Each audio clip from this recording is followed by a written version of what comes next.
players in the world. Dick Stockton will be calling the game for us, and here's Dick with some thoughts on the game. Dick?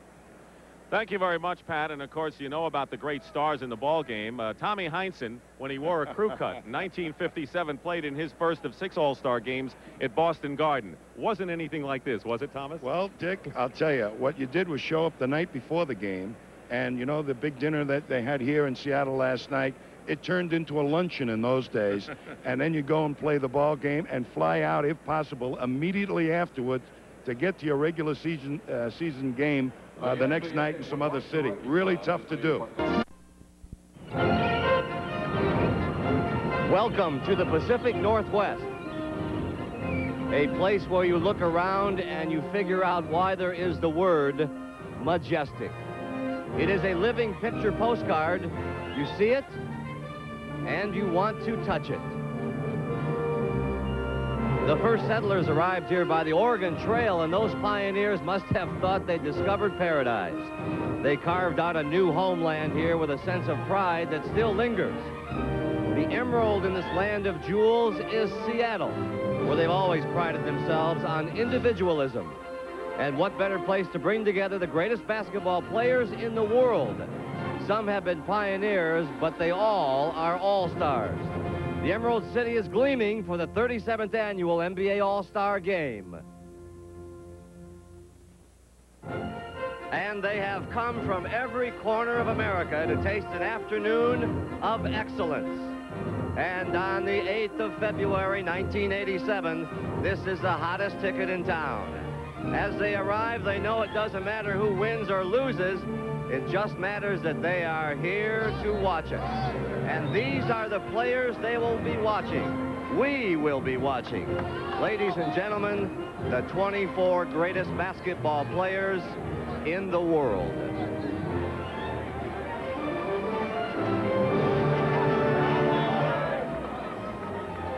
And here comes the Western All-Stars. They will be greeted by 32,000 basketball fans who must think they have died and gone to heaven this afternoon in Seattle. And hi again, everybody. I'm Pat O'Brien. Welcome to the 37th annual NBA All-Star Game. You know, you sit around and try to think of how to set up something like this, and then you just look at those jerseys, Bird, Jordan, Magic, Isaiah, Kareem, and that about says it for you, doesn't it? So let's get right to work. And we begin with a story to sort of share a little bit of the excitement surrounding All-Star Week here in Seattle.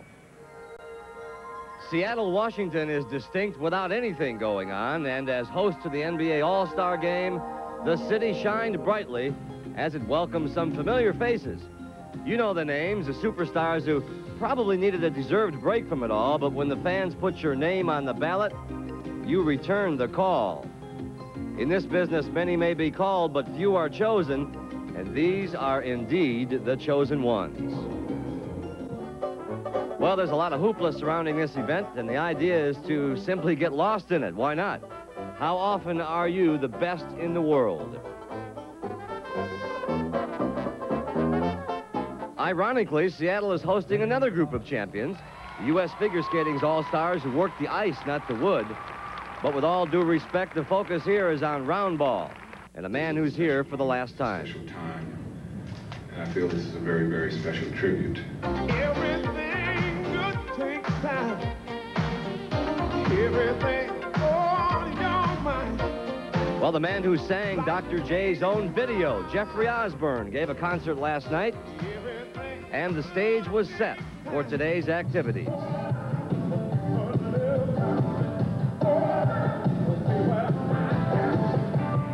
And a woo-woo-woo, Jeffrey Osborne. Well, you know, they call Seattle the Emerald City, and Dick Stockton is standing by with one of the jewels, Larry Bird. Let's go down to Dick. Thank you very much. And someone said, Larry, that you're like a James Bond movie. You know, you don't know what's going to happen. You're against all odds, and then when the credits roll, you're going to be triumphant at the end. You won the three-point shootout again, but now you're in another All-Star game, and I'd like to know your thoughts, and still another one for you. Yeah, it's going to be a very special day because it's Doc's last All-Star game, and we're pretty psyched up about that. So we'll probably go to him a lot today and see what he can do. Do you think when you look at all of the great celebration on Julius Erving that somewhere down the line they're going to be doing that with you, and you have a special feeling about that in that respect? Well, I really don't look at that right now. I just enjoy while I'm here and try to play as well as I possibly can.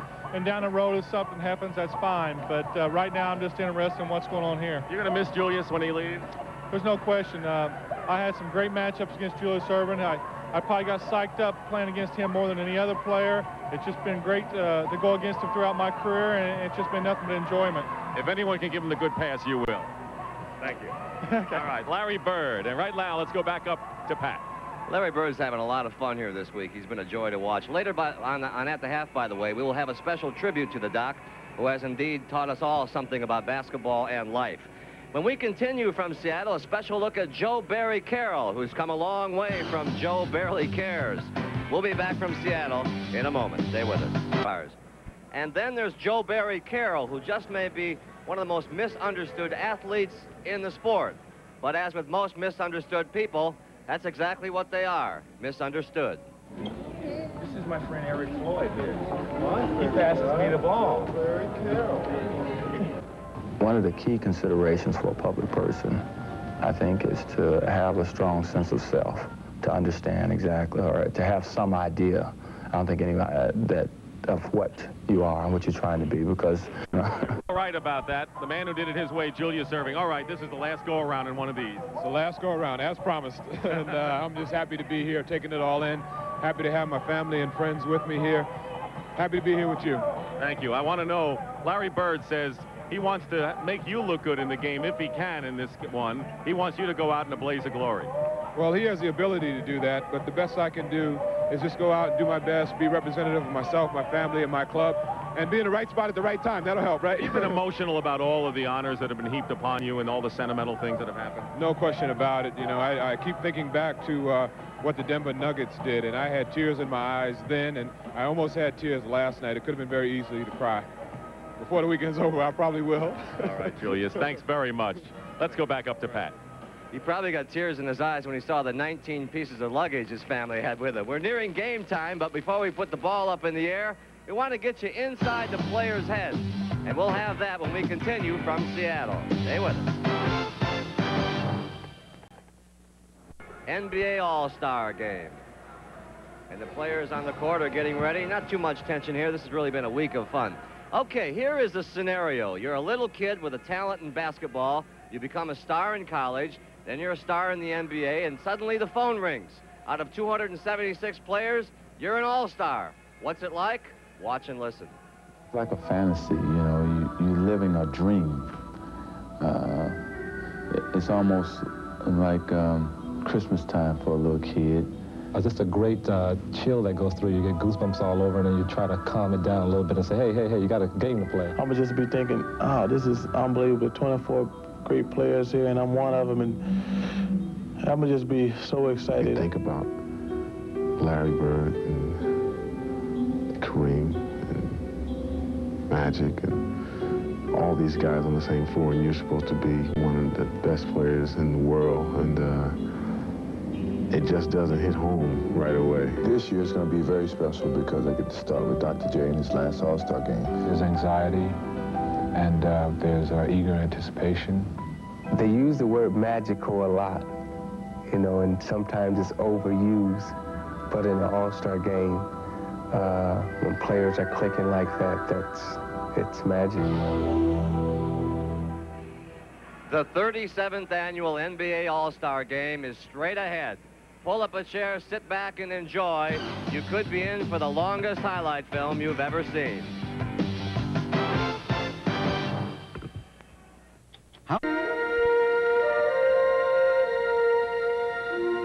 There is perhaps no greater spectacle in sports than the gathering of the world's best basketball players for the NBA All-Star Game.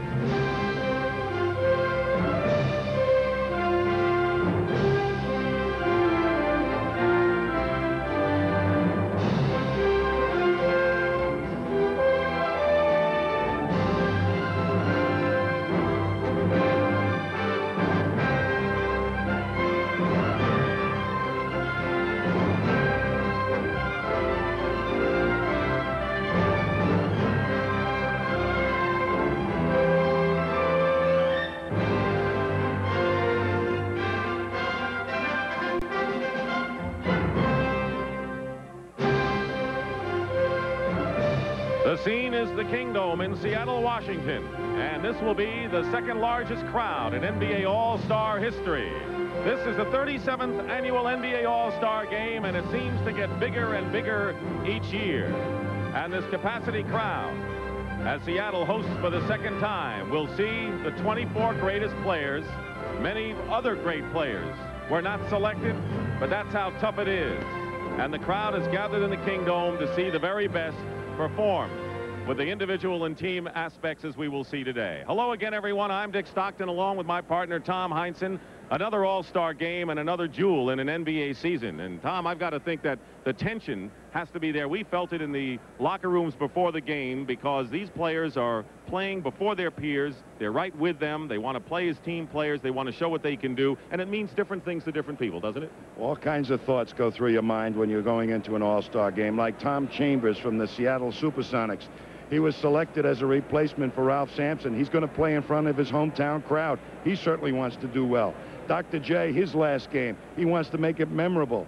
There's guys like Mark Aguirre from the Dallas Mavericks, who's only made it once before, wants to prove that he's always been an all-star. And, of course, Hakeem Olajuwon and Kareem Abdul-Jabbar. The debate rages as who will be the dominant center in the league this year. And the stories go on. And right now, it's time to meet the players who will compete in this 37th annual All-Star Game. And right now, let's go to the public address announcer, Jimmy Jones. Ladies and gentlemen, the 1987 Western Conference All-Stars. Playing in a record 16th NBA All-Star Game, one of the greatest players of all time, 7'2" center of the Los Angeles Lakers, Kareem Abdul-Jabbar. Making his first All-Star appearance, he's helped make the Golden State Warriors playoff contenders. 7'1" center, Joe Barry Carroll. Playing in his 6th NBA All-Star game, one of the top scorers in the league, from the Phoenix Suns, 6'6" guard, Walter Davis.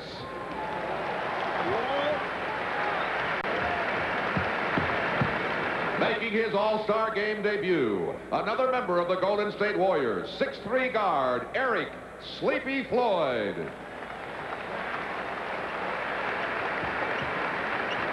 In his 6th All-Star Game, one of the most consistent players in the league, 6'7" forward from the Denver Nuggets, Alex English. Appearing in his 3rd All-Star Game, he's one of the best shooting guards in the NBA today. From the Dallas Mavericks, 6'6", Rolando Blackman.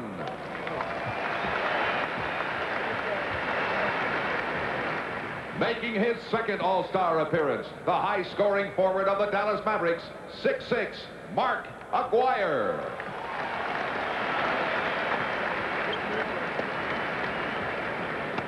Now the starting lineup for the Western Conference. Selected to start by the fans, but unable to be here today due to injury, the Houston Rockets' Ralph Sampson. Starting in his place and making his first All-Star appearance, the versatile forward from the hometown Seattle Supersonics, Tom Chambers.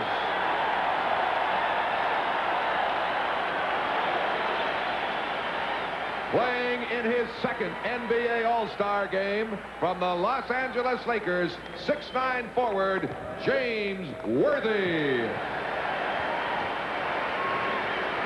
Starting at center, he and Sampson comprise the twin towers of the defending Western Conference champs. 7 feet from the Houston Rockets, Hakeem Olajuwon. The guard, starting in his 2nd straight All-Star game, 6'4", from the San Antonio Spurs, Alvin Robertson. And the leading vote-getter in the West, making his 7th All-Star appearance, from the Los Angeles Lakers, 6'9", Erving Magic Johnson. Trainer for the West squad, from the hometown Seattle Supersonics, Frank Furtado. Assistant coaches from the Los Angeles Lakers, Bill Bertka and Randy Fund. And head coach from the Los Angeles Lakers, Pat Riley. And now, the 1987 Eastern Conference All-Stars. In his 7th straight All-Star appearance, the center of the defending world champion Boston Celtics, 7 feet, Robert Parrish. Playing in his first NBA All-Star game, the dynamic forward of the Philadelphia 76ers, 6'6", Charles Barkley. In his 2nd consecutive All-Star appearance, the sharp shooting guard of the Washington Bullets, 6'4", Jeff Malone. In his 3rd All-Star appearance, he's the trusty point guard of the Philadelphia 76ers, 6'1", Maurice Cheeks. Appearing in his 4th All-Star game, one of the best rebounders in the league today, from the Detroit Pistons, 6 feet 11, Bill Laimbeer. Playing in his 3rd All-Star game and enjoying his best season as a pro, from the Boston Celtics, 6'10", Kevin McHale. In his 6th All-Star appearance, the MVP of last year's game at Dallas, from the Detroit Pistons, 6'1" guard, Isaiah Thomas. And now, the starting lineup for the Eastern Conference. Making his 2nd consecutive All-Star appearance, the acrobatic forward of the Atlanta Hawks, 6'7", Dominique Wilkins. At the other forward, the league's most valuable player for the past 3 seasons, from the Boston Celtics, 6'9", Larry Bird. Starting at center and playing his 9th NBA All-Star contest, from the Washington Bullets, 6'10", Moses Malone. At guard, the leading All-Star vote getter and the league's leading scorer, from the Chicago Bulls, 6'6", Michael Jordan.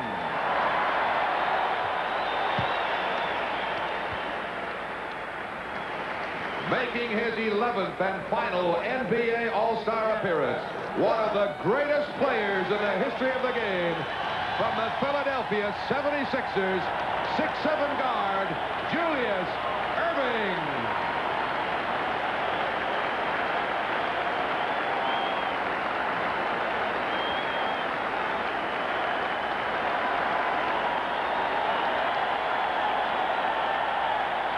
Trainer for the East squad is Jeff Snedeker of the Milwaukee Bucks. Assistant coaches from the Boston Celtics, Jimmy Rogers and Chris Ford. And head coach, also from the Boston Celtics, Casey Jones.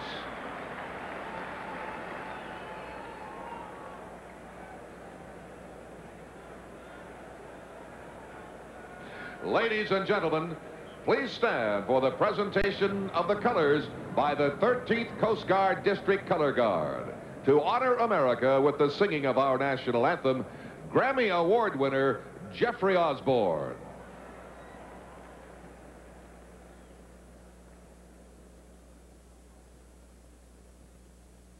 Oh, say, can you see by the dawn's early light what so proudly we hail at the twilight's last gleaming, whose broad stripes and bright stars through the perilous fight, all the ramparts we watched were so gallantly streaming, and the rocket's red glare, the bombs bursting in air, can prove through the night that our flag was still there.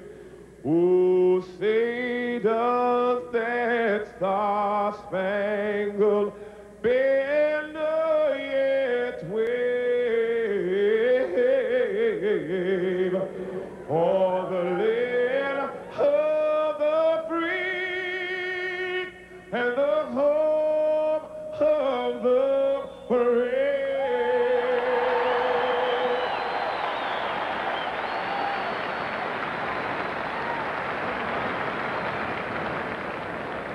ladies and gentlemen, for the protection of players and fans, and in the spirit of good sportsmanship, the National Basketball Association. The 37th annual.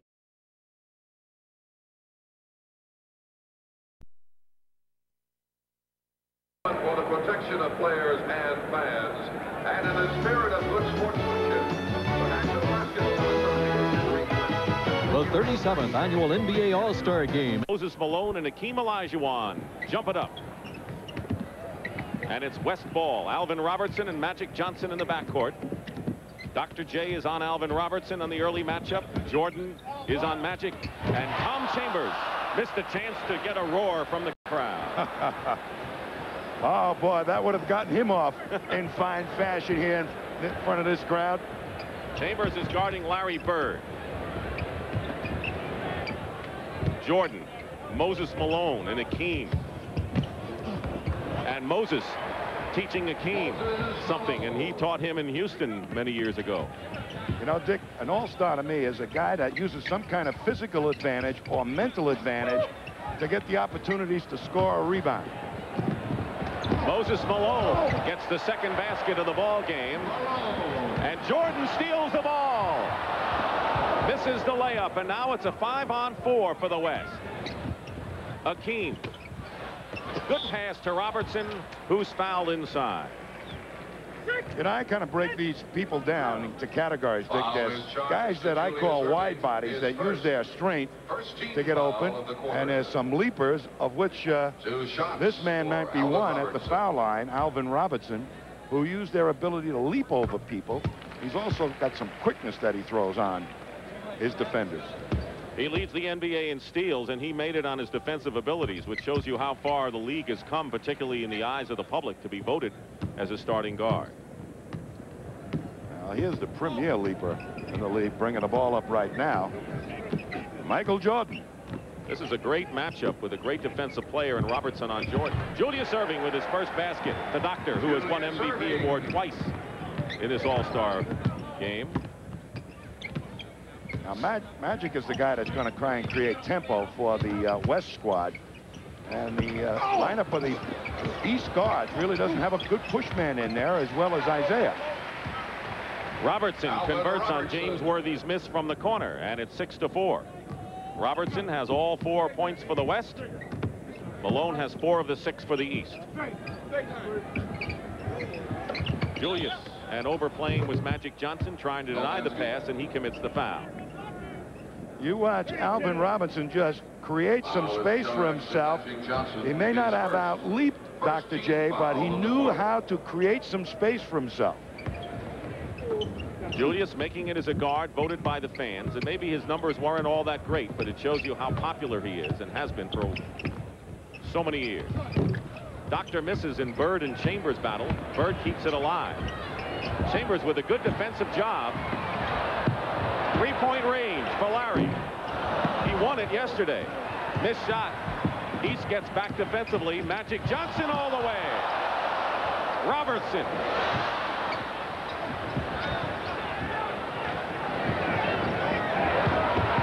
Dominique. Dave Cowan amongst the luminaries. Chambers, a good three-point shooter. But there's Hakeem for the offensive rebound, and he'll go to the line. Foul is charged to Moses Malone. Hakeem Olajuwon, I'll tell you, absolutely one of the wide bodies in the league right now. Super strength. I think probably next to Moses Malone, the strongest center in the league, and really coming on. I think in the other phases of the games that will prove how great he will be. And one thing we will see today, according to Pat Riley, we will see Hakeem Olajuwon and Kareem Abdul-Jabbar in the lineup at the same time, with Hakeem playing a lot of power forward today, so that'll be interesting. East leading by 2 with 9:20 remaining in the first period. Real challenge to Michael Jordan, who's usually a number 2 guard, to become the playmaker of this unit for the East. Wilkins, short, he said. Malone hurt him and converts for his third hoop. That was one wide body getting the offensive rebound, Moses Malone. Magic Johnson with a fancy play to Robertson. He's surrounded by red jerseys, and Worthy swoops in. They're crashing the boards early on here, and a foul Both sides are hitting the boards hard, and Worthy went in. And James will go to the line. So Worthy, who was a starter last year, on the line. As Worthy, a real leaper, and there's another leaper. Robertson comes away with it. But look how nicely Dr. J makes him lose his balance, but he ends up fouling him. Worthy scored 20 points in his initial All-Star start a year ago. Not amongst the leaders in any department this year, but an offensive threat from the perimeter and inside.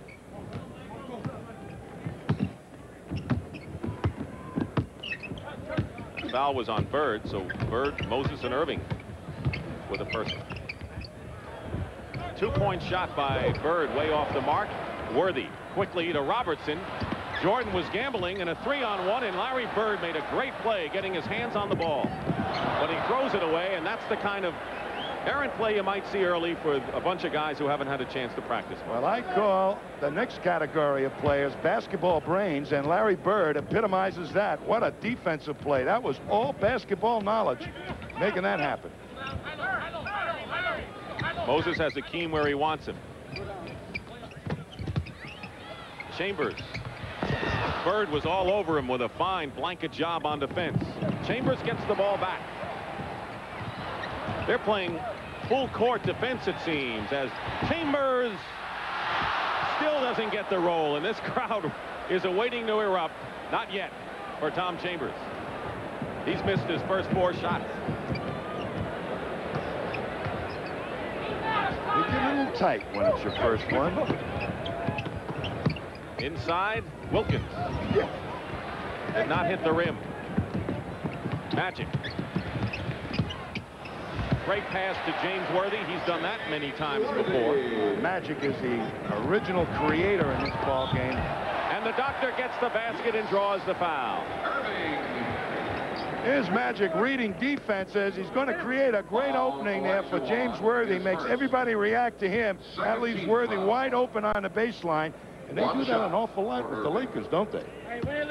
Just like in games in the regular season. The foul is on Olajuwon, and here is Julius Erving, who joins Bob Pettit and Rick Barry as the only players who have been on the All-Star team every year in their careers.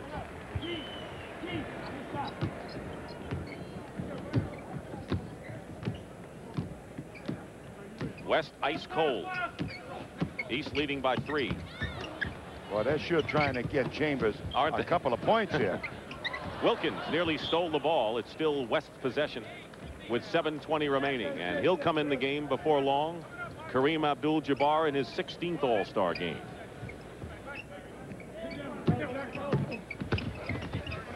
Chambers finally hits.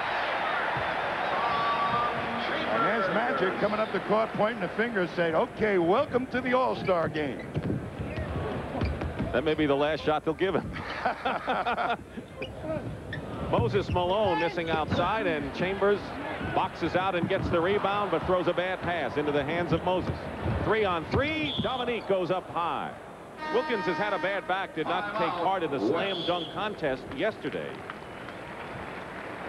Timeout, and throughout the afternoon, we will show you some of the players and what they regard as the greatest influences in their basketball careers. And coming out, you'll hear what Michael Jordan has to say about his greatest influence.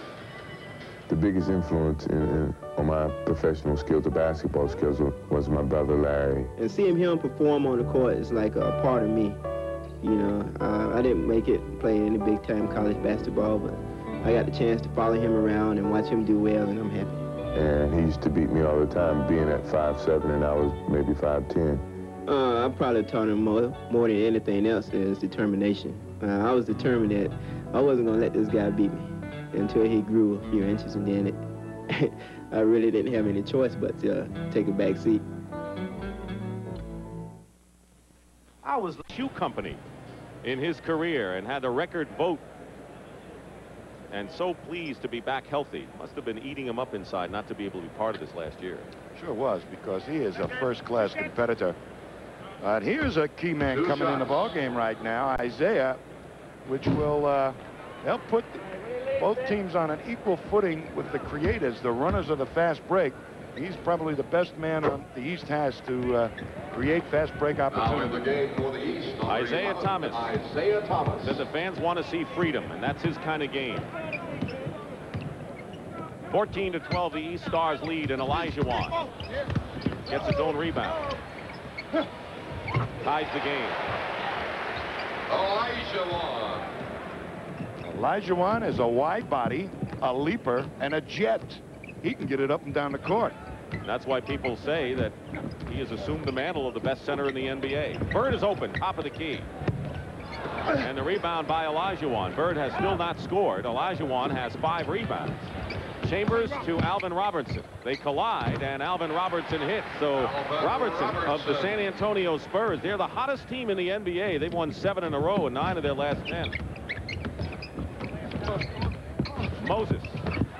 And the loose ball, last touch by the West. East ball, and coming into the ball game is Mark Aguirre, replacing James Worthy, one of those guys you talked about who has been a consistent scorer with something to prove here. I'll tell you, he has been, in my opinion, one of the outstanding forwards in the league for the last several years, but because Dallas hasn't done well, he's never been in these all-star games. They're doing well now. The Mavericks 30-16 on the year. Dominique, short. And Wilkins saves it to Erving. Julius Erving, who has 7 points and is the game's high scorer as the East ties the game at 16. Nearly a steal. Aguirre's in trouble, hemmed in. Chambers hits his second basket of the ball game. That was all made possible by Mark Aguirre and his basketball brain, seeing the double team and finding the open man. There you are, some brains, some brawn, some leapers, and some who have the whole package pointed out. Bird. They're going to call a push. And more substitutions. Kevin McHale and Bill Laimbeer come into the ball game for the East, and Kareem for the West. It's Dr. J using what he does best, his leaping ability, and he's still got it. And right over the top of Olajuwon for the easy one. McHale and Bill Laimbeer. And Walter Davis comes into the ball game replacing Alvin Robertson to give the West some size in the backcourt. 2 of the 3 Celtics are in the game, and Larry Bird finally gets on the board with under 5 minutes to go in the first period. One of the toughest things for both coaches is to filter people into the ball game and still keep it competitive. They do that a lot in the first half. In the second half, they get more into game situations. Davis missed the jumper. Bird pushing it up, finds Thomas, and Thomas is tripped. 4:41 remaining in the first period, and Isaiah Thomas will go to the line. MVP last year. Back twice in the last 5 years. Charles Barkley, who should make this place rock, is getting set to come into the ball game representing the 76ers, and Jeff Malone will also come in, the guard from the Bullets. I think Isaiah is so important to this team because he has the great speed. What he does during the regular season is put that speed on you to make it happen and create opening for his Piston teammates. Julius goes out. He scored 7 points and looked good here. He's replaced by Malone. Isaiah Thomas says, I hope people keep looking at the Detroit Pistons as a big secret the way they've played so far. They're tied with Atlanta for the lead in the Central Division. I don't think they're a secret anymore. I think that team is going to be very tough coming down the stretch, the Pistons. Eric Sleepy Floyd in his first All-Star game has come in the backcourt for the West. Chambers finds Kareem, guarded by Laimbeer. Barkley doubles. Chambers for 3. And Tom Chambers, 7 points, is the high scorer for the West All-Stars, who lead by 1, 21-20. And Isaiah, trying to create and penetrate, draws the foul again as Joe Barry Carroll, who was featured in our preview show, in his first All-Star appearance, replaces Chambers, who gets a hand. Joe Barry Carroll, who has come into this game, I don't know whether I understand him myself, but he has got some real outstanding offensive skills.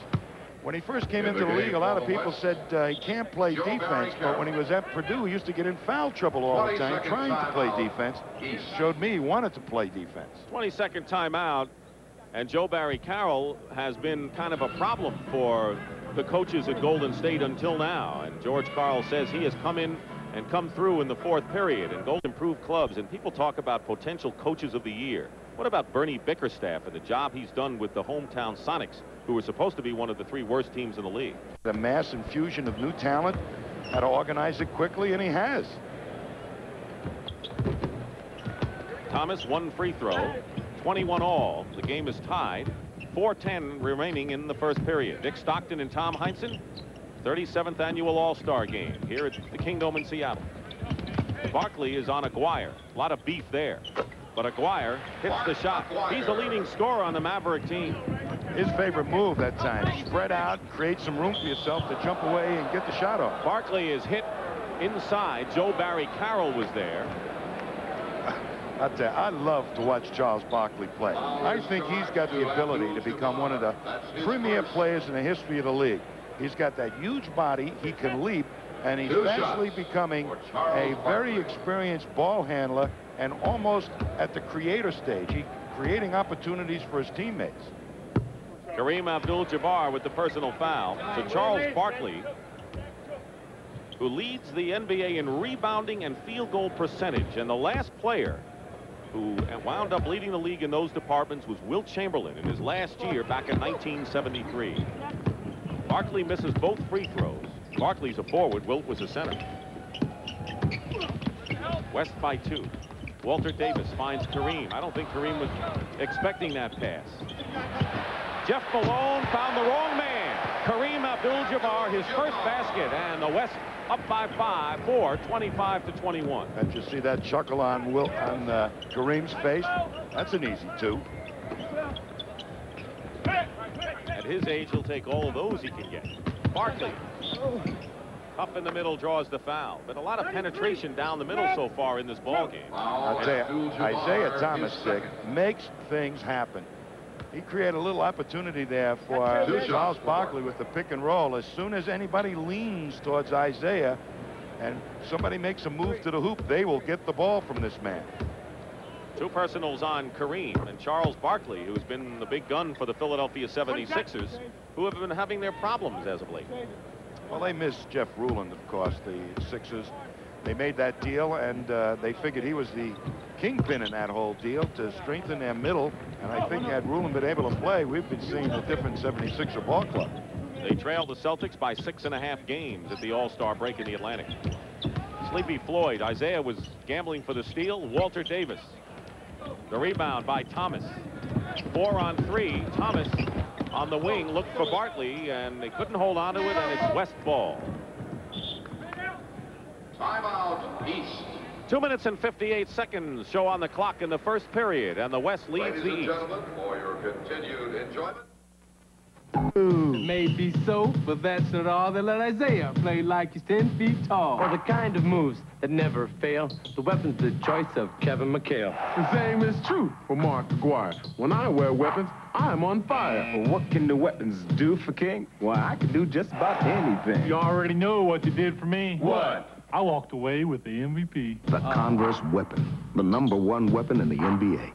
There's only one Formula One Grand Prix. All-Star games. What is it like in the huddle talking to all these great players? Well, you know, you don't really have much time to go over the basic game plan. So you set up a couple of things. And Pat Riley right now and Casey Jones is saying, look, guys, let's keep this in balance now. Let's play the good defense, and let's control the boards. KC is 3-1 in All-Star games. Riley the other way around, 1-3. Floyd misses, and Lane Beer the rebound. Lane Beer was the leading rebounder in the league 2 years ago. Good pass, Thomas. McHale to Barkley, and that's the best we've seen so far. Advance that ball fast, you bet. Isaiah does it. And a good return from Kevin McHale. Aguirre double team. Barkley knocks it out of bounds. We've had 5 ties in this first period.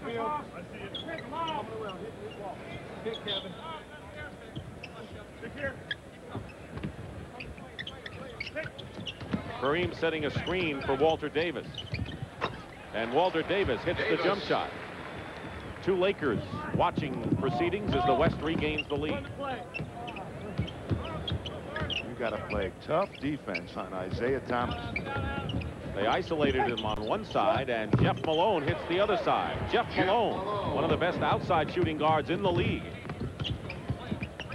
Aguirre finds Joe Barry Carroll. 2 minutes in the quarter. And Malone gets the rebound. Jeff, and under 2 minutes remain in the first period. Thomas to his teammate Lane Beer on the Pistons. Kareem clears. Now here's Floyd of Golden State. Almost had his pocket picked by Thomas, and a three-point attempt missed by Aguirre. And he lost the ball. Got a little too fancy in the corner, did Mark Aguirre. You don't see a wide body like that putting the ball between his legs like Aguirre can, I'll tell you. That's pretty nifty stuff. Lloyd on Thomas. Malone coming off a pick.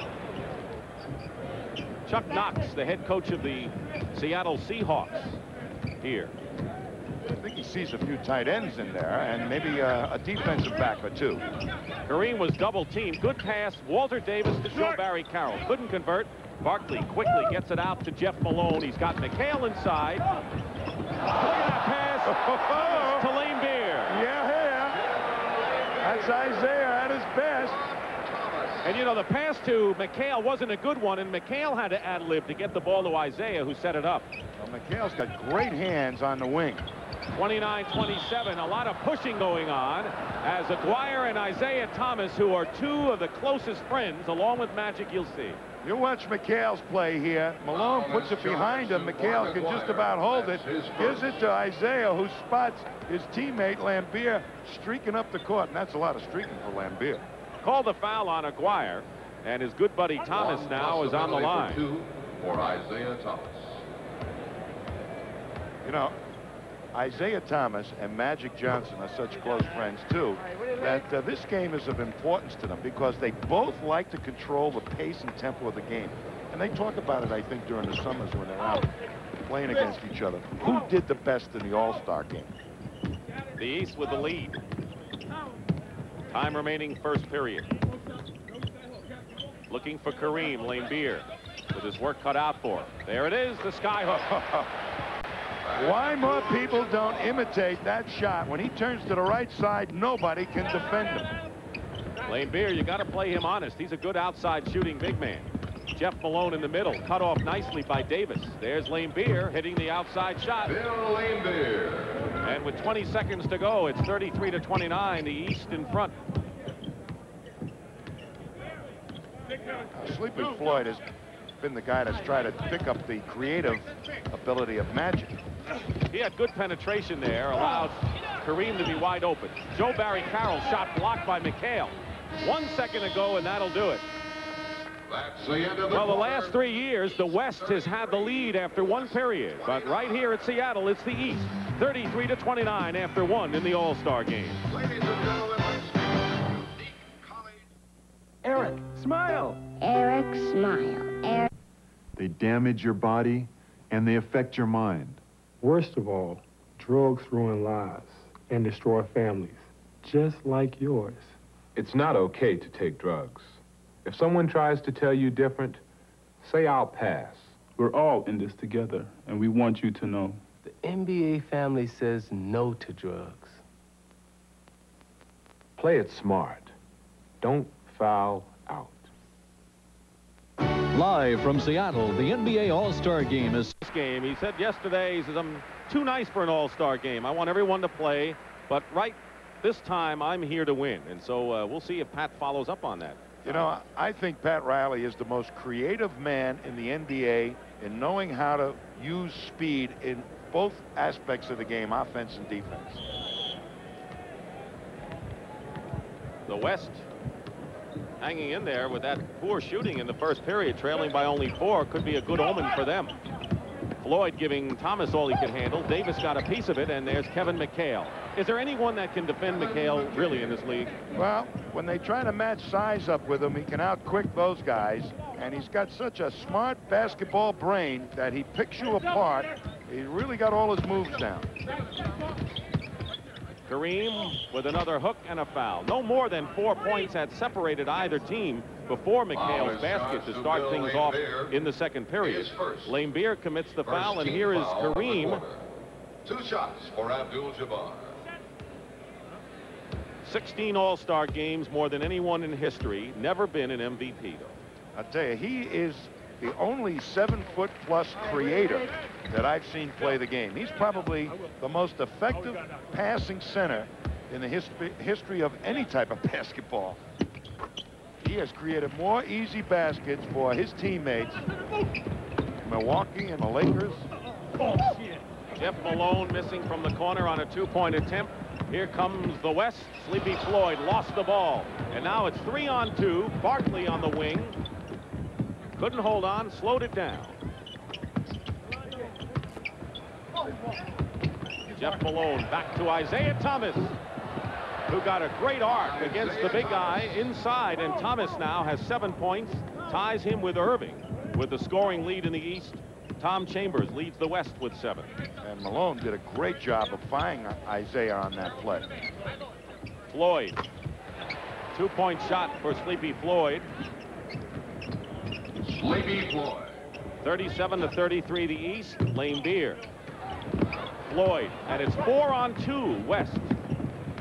Down the middle, Sleepy Floyd gets the basket and draws the foul. And he's looked good. His first All-Star game in this game so far. Laimbeer is second. Laimbeer picks up another foul. Pretty move. Here's Floyd. I mean, he comes strong. He splits the 2 Pistons in this game and creates an opening for himself. He's got blazing speed, Sleepy Floyd. And plus these herky-jerky moves that he gets you leaning one way and a little bit off balance, and boy, then he accelerates. Into the ball game, we have 2 guards. Rolando Blackman from the Dallas Mavericks and Maurice Cheeks.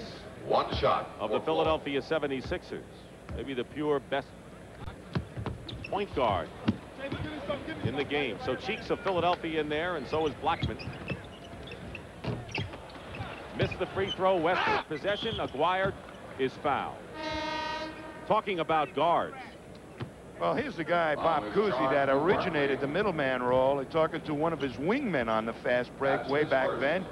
Havlicek had those great hands to receive those passes, but Cousy made things happen and really set a tempo in the NBA as to how the fast break is supposed to be run. They have announced that the last basket was ruled a 3-point shot. That was Eric Floyd. So Floyd now has 5 points, including the 3-pointer. So the score is tied 37. Still is after the miss by Aguirre. For the East, number 00, Robert Parrish, who was on the All-Star squad last year but hardly played, has come in now. Cheeks is way off. That foul, nobody saw it. You did. Carroll to Floyd, his teammate with the Warriors. Rolando Blackman. Joe Barry gets the rebound. Dribble it off his foot. More than 2 minutes gone by in the second period. Mark Aguirre to Blackman. Rolando Blackman. Yeah, Aguirre is a good passer, but that time I think Barkley had a little bit to do with knocking it to Blackman. West 39, the East 37. McHale posting up against Kareem. Fall away. That's the first time I've seen McHale intimidated. It's the first time Abdul-Jabbar has played him on defense. Jeff Malone. And there's Sleepy Floyd. Sleepy Floyd is making a living going down the middle.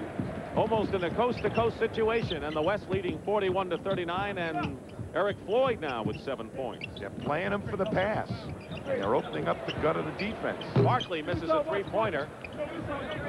And Joe Barry and Sleepy Floyd, a Warrior show right now. Aguirre has his shot blocked out of bounds. And coming into the ball game will be Alex English, representing the Denver Nuggets, as we take a timeout with 9:04 remaining in the first half.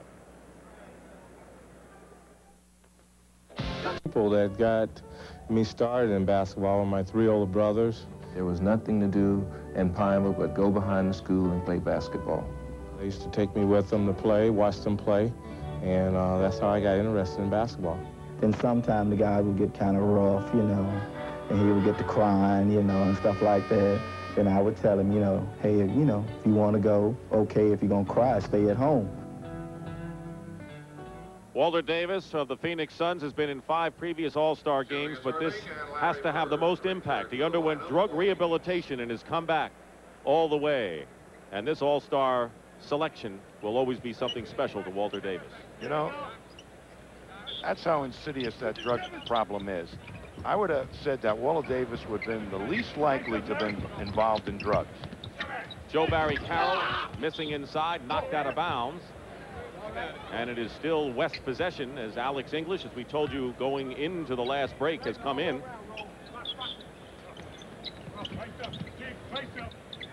Carroll and Abdul-Jabbar, 2 centers in the lineup at the same time. English lost it out of bounds.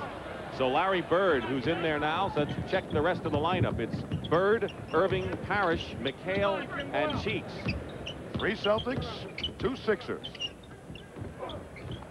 Looking inside to Parrish against Joe Barry. Robert Parrish is having his best year of his career without question. I'll tell you, Robert Parrish has been immense for the Boston Celtics in the defensive rebounding department. Floyd tried to get in again. And we have a travel called. Floyd caught his own pass. Getting a breather right now is Akeem Olajuwon of the Houston Rockets, who are going to have to play without Ralph Sampson, who they say may come back before the end of the year with that cartilage damage to his knee. And I think Ralph Sampson has some difficulties in coming back conditioning-wise, even though he might get back from the injury. Julius in a crowd. Try to get it to Parrish inside, and Jess Kersey calls a foul.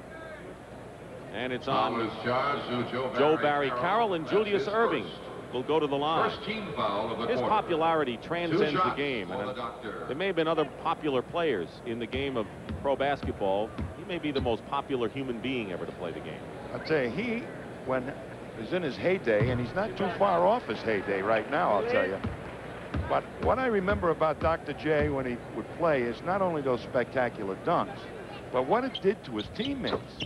I mean, when he made one of those slam dunks on the fast break, you could count on his team going to it for the next 5 or 6 minutes as hard as possible. He has 9 points and is the game's high scorer. 43-41, the East leads. Alex English in and out. Rebound by Parrish. Looks for the doctor, McHale, and now Cheeks comes into play. The doctor! McHale, with those long arms, follows it up, and Michael Jordan shakes his head in amazement at the doc's moves. Well, there was the teacher, and Michael Jordan was the student. Alex English getting inside. McHale going after the ball. Nothing called. You know, Larry Bird said yesterday this game is more physical than a regular season game because they let you get away with more. Blackman will go to the line. He's fouled. Well, the way they call a game for the officials, watch Dr. J now go up in the air, and he goes right around. He wraps around a player. Look at that. Lets him slide by. I mean, and that ball was still up there as soft as possible. And Kevin McHale says, with those long arms, I'm getting 2. Michael Jordan, who was watching now, will come in and participate. The foul was on Bird, his second, and Blackman on the line. We talked about the reasons why the Dallas Mavericks are having a tremendous year. There's one of them. I'll tell you, that man, Rolando Blackman, has been probably a premier basketball brain and a big player. He shoots over people, but nobody uses picks better to free himself to get his shot off than Rolando Blackman. Brooklyn born, grew up in Panama. The East leading 45-43 with 7:20 to go in the first half. Bird saw an opening, went in, left-handed shot, and Larry Bird, who has 4 points in the game, gives the East a 4-point lead. Coming right back was Alex English, and it was off the side. It'll still be West ball.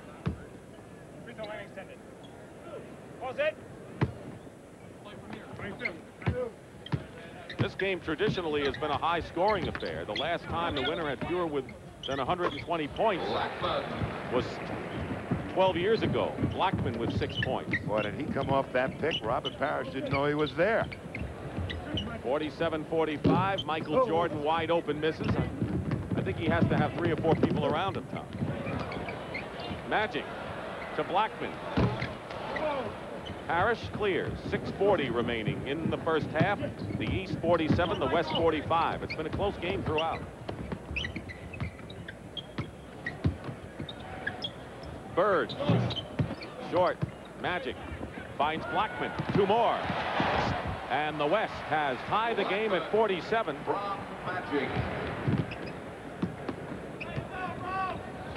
Game has been tied 10 times in this first half. And now the West can regain the lead. Magic. Behind his back. Now the Doctor on a 4-on-1. Only Kareem is back. And McHale gets the basket for the East. Quickly back. The West. They're opening it up now, Tom. I'll tell you, that's fast break basketball, tempo basketball. Before it hits the floor, get the ball in bounds after a made basket. And we told you Kareem and Hakeem would be in the lineup at the same time, and that's what we've got for the West right now. We have a timeout, a foul on the West Stars, and we'll be back. Foul is charged. I don't know much, Pat.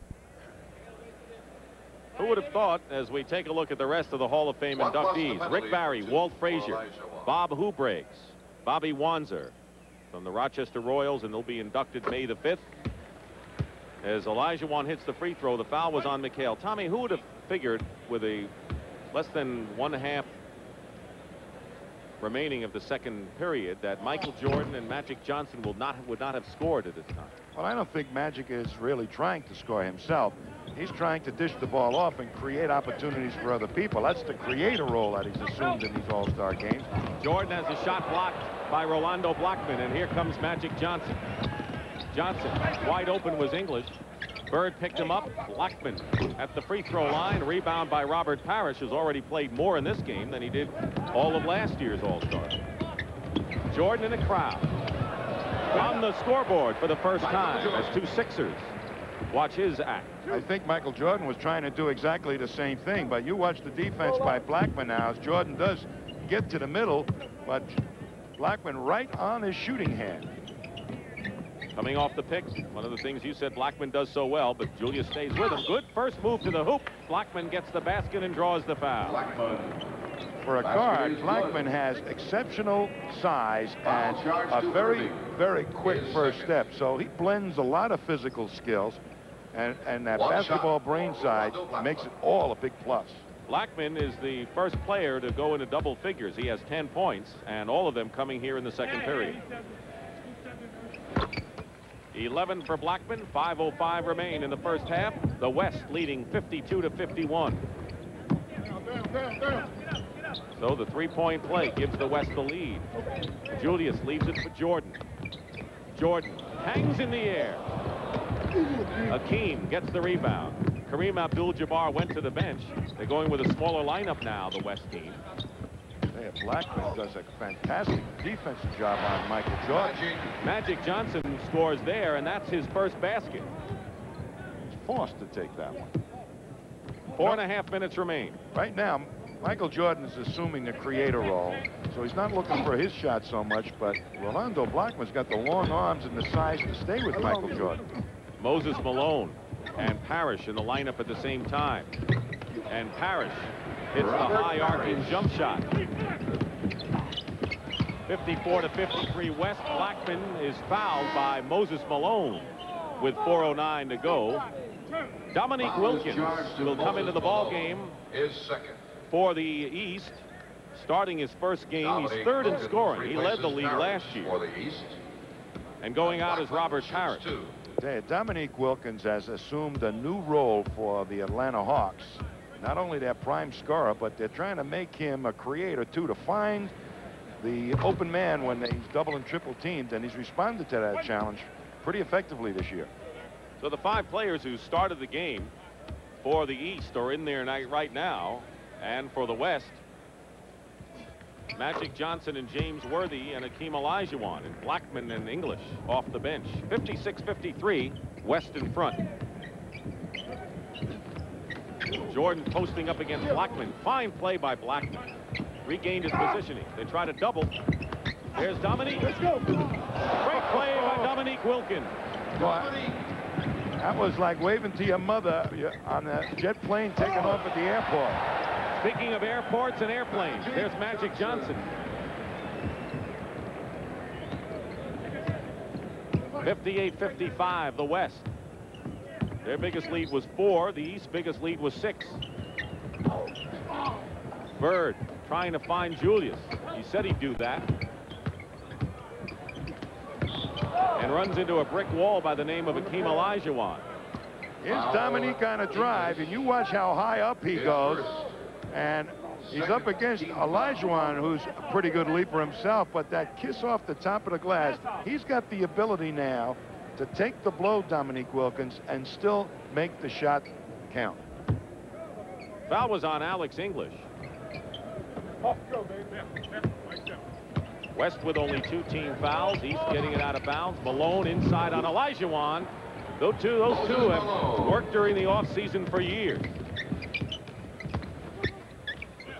Stolen by Bird.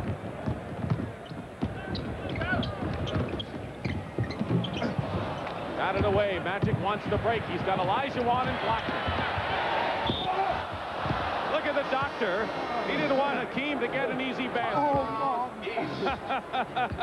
He wasn't going to get an easy 2 even in his final All-Star game. No easy baskets. Julius Erving. Timeout. They were a breed. Age of about 6 or 7 years old was a man by the name of John James. At first, when James started playing with us, he was very timid.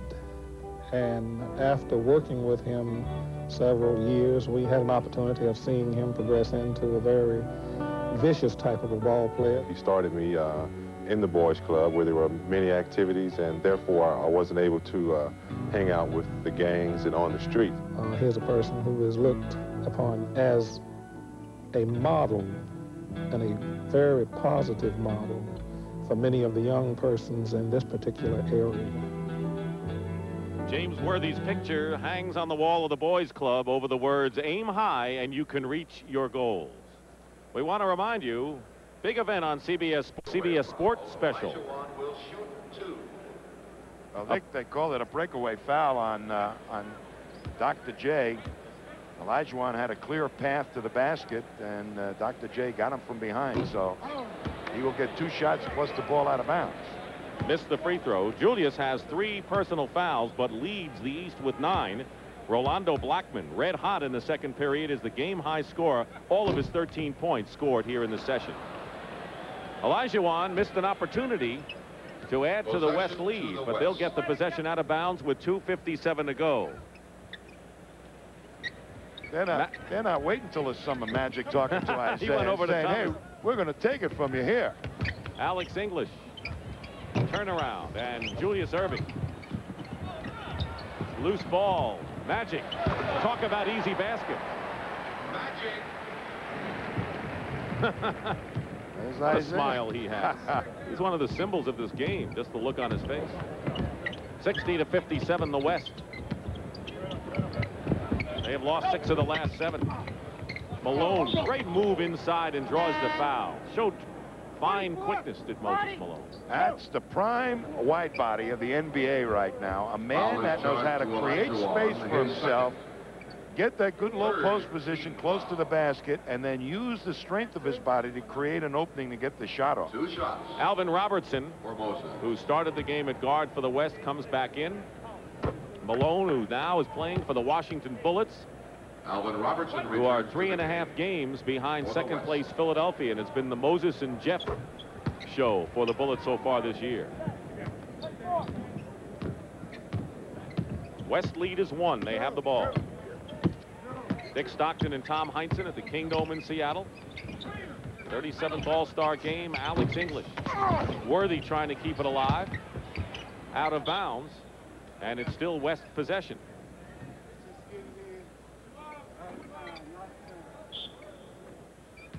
English has missed all of his 5 shots.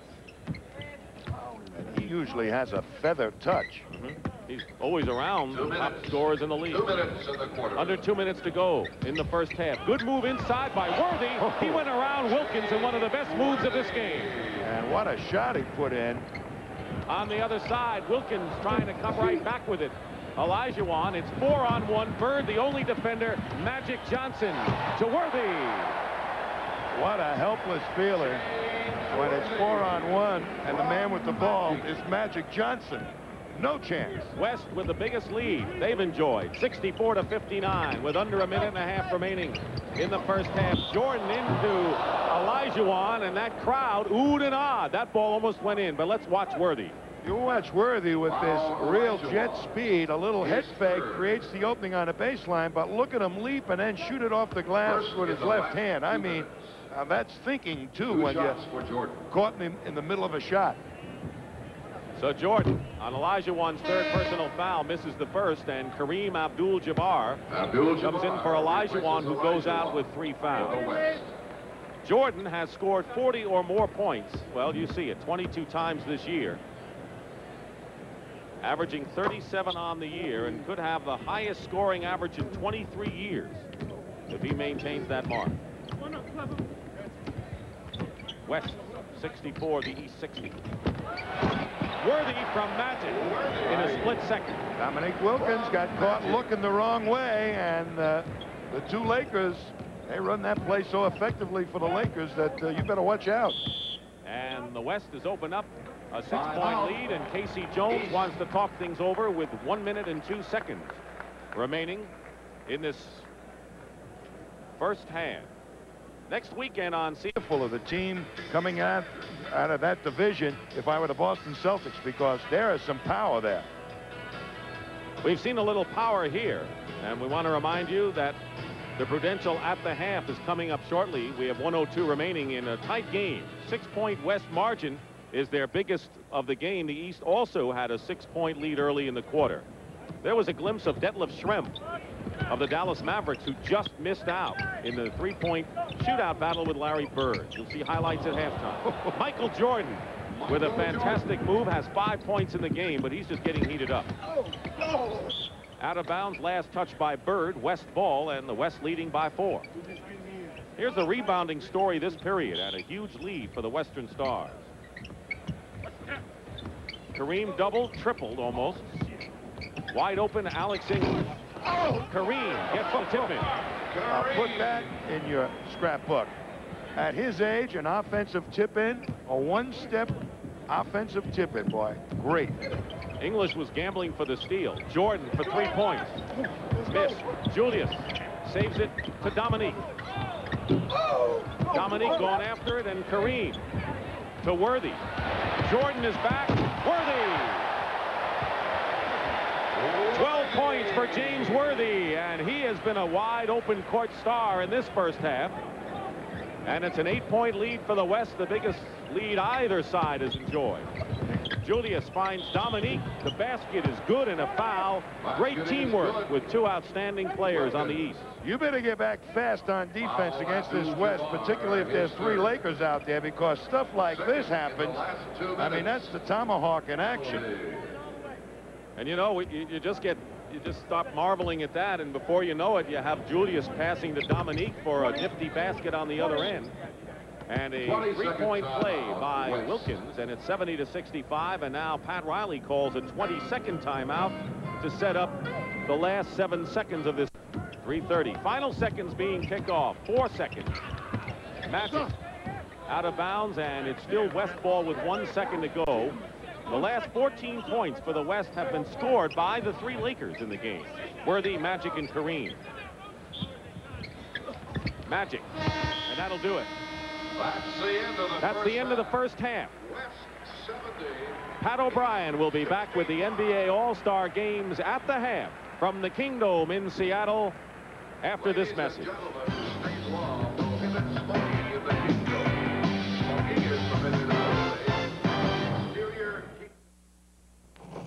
Today, half, the West leads the East 70-65. And hi again, everybody. I'm Pat O'Brien. Once again, welcome to Prudential's At the Half, a special edition. You know, this NBA All-Star Game has become a spectacular event. It's not only All-Star Sunday, it is All-Star Weekend. And yesterday, for hoop fans, it was Nirvana.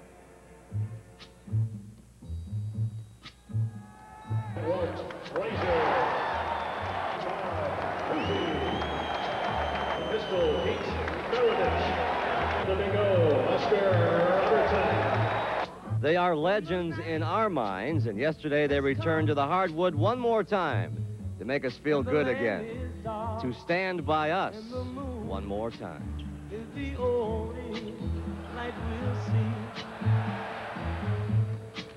No, I won't be afraid.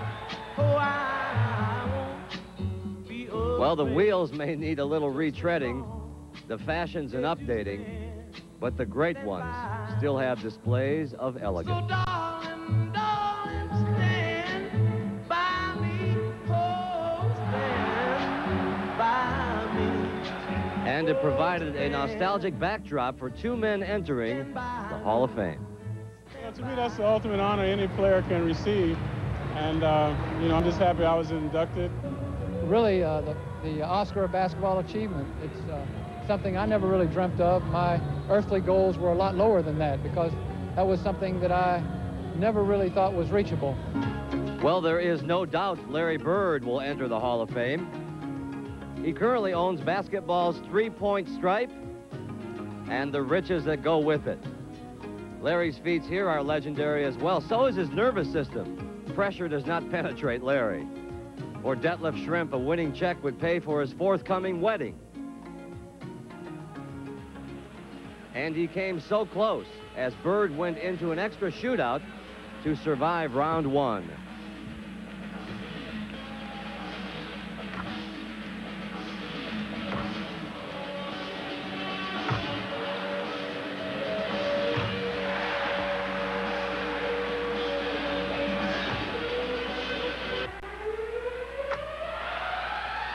But Larry Bird caught fire in the final round, hitting his first 8.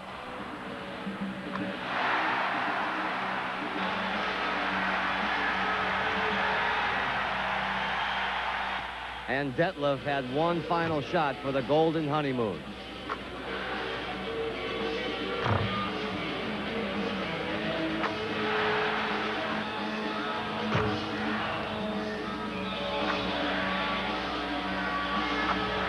And this one was for the money, but it wasn't to be. Not today. Worried about Detlef at the end. It came down to 1 point. Well, you had the last shot, and he took a $12,000 shot there and missed it. How come you're not in the slam dunk contest? I thought I was. Well, this is what they came to see, the slam dunk contest.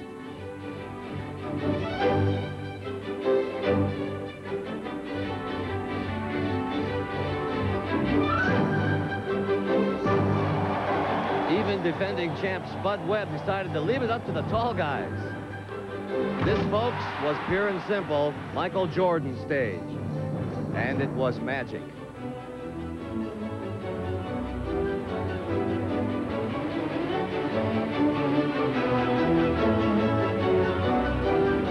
He made the best jams look like jelly. Because as heaven knows, there is only one Mr. Jordan. You told me this morning that 360s don't win slam dunk contests. I guess you're right. What wins them? Just leaping ability, or what do you think? I think there's something that the people haven't seen. The gliding, the hanging, the pumping, the how high you can get above the rim, that will win. And I just knew everybody could do a 360, so you know, I decided not to do it. You can fly, can't you? For a little while.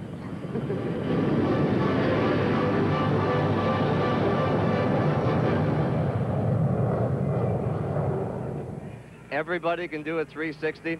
Air Jordan is certainly the future of the NBA, but we are sorry to say that the past will soon be Julius Erving. When we come back, a tribute to the doctor as Prudential's At the Half rolls on from Seattle after a word from your local station.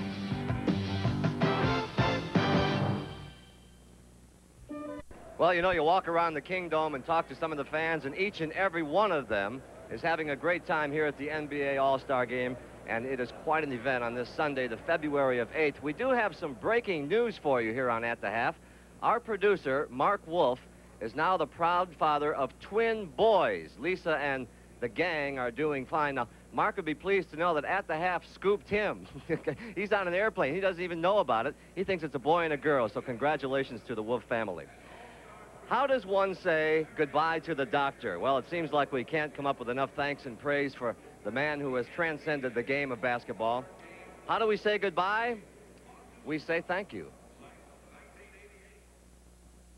Jewel, I hope life after basketball gives you the pleasure, the success, and the reward that life doing basketball provided for you. There are more memories to be made here in Seattle. I'm Pat O'Brien. Thank you for joining us at Prudential's At the Half. Enjoy the second half here on CBS.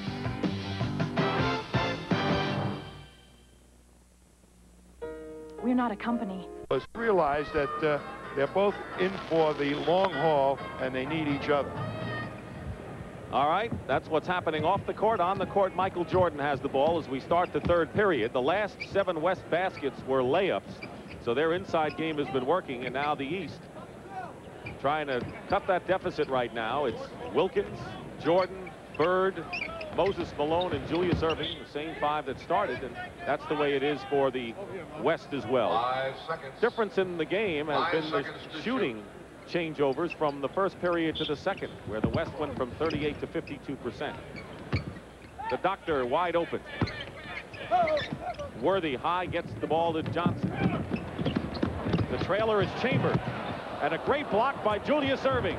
Chambers, the trailer, was blocked by the Doctor, and the East at the other end gets Moses Malone into things, and Moses has 12.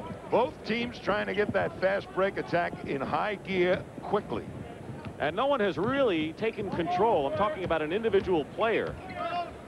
Well, if anybody has so far, it's been Magic. With plays like that, trying to make it happen.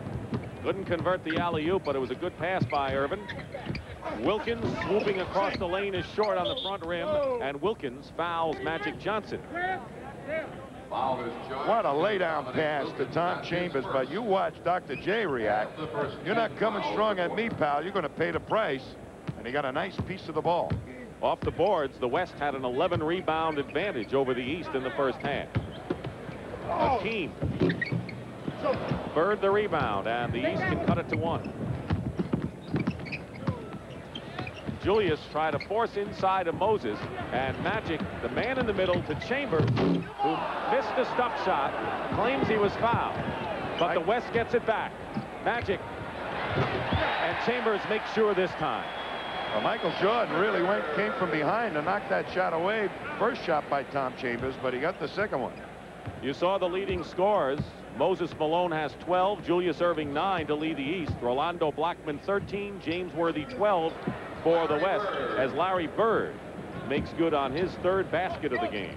Right now, both coaches trying to feel out who are going to be the guys coming down the 4th quarter that they're each going to use. Right now, they have the starters, the guys that the fans voted. Turnover, Jordan. I think that's the shot he won the slam dunk on. Or at least got to the final. Robertson going to the hoop, and a loose ball foul.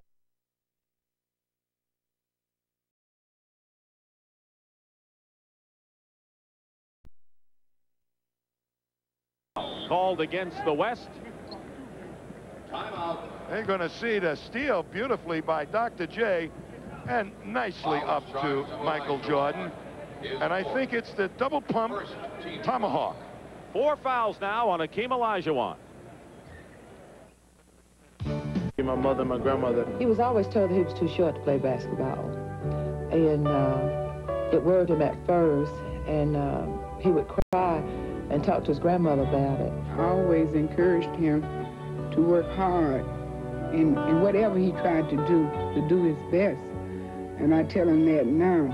And when he doesn't do his best now, I am the first one, if I can, to get to him and tell him he done messed up, you know. He always listens to his mom. Charles Barkley's mother, Charcy, and grandmother, Johnny, live in Leeds, Alabama. I'll tell you, I wouldn't want to be messing with his grandma.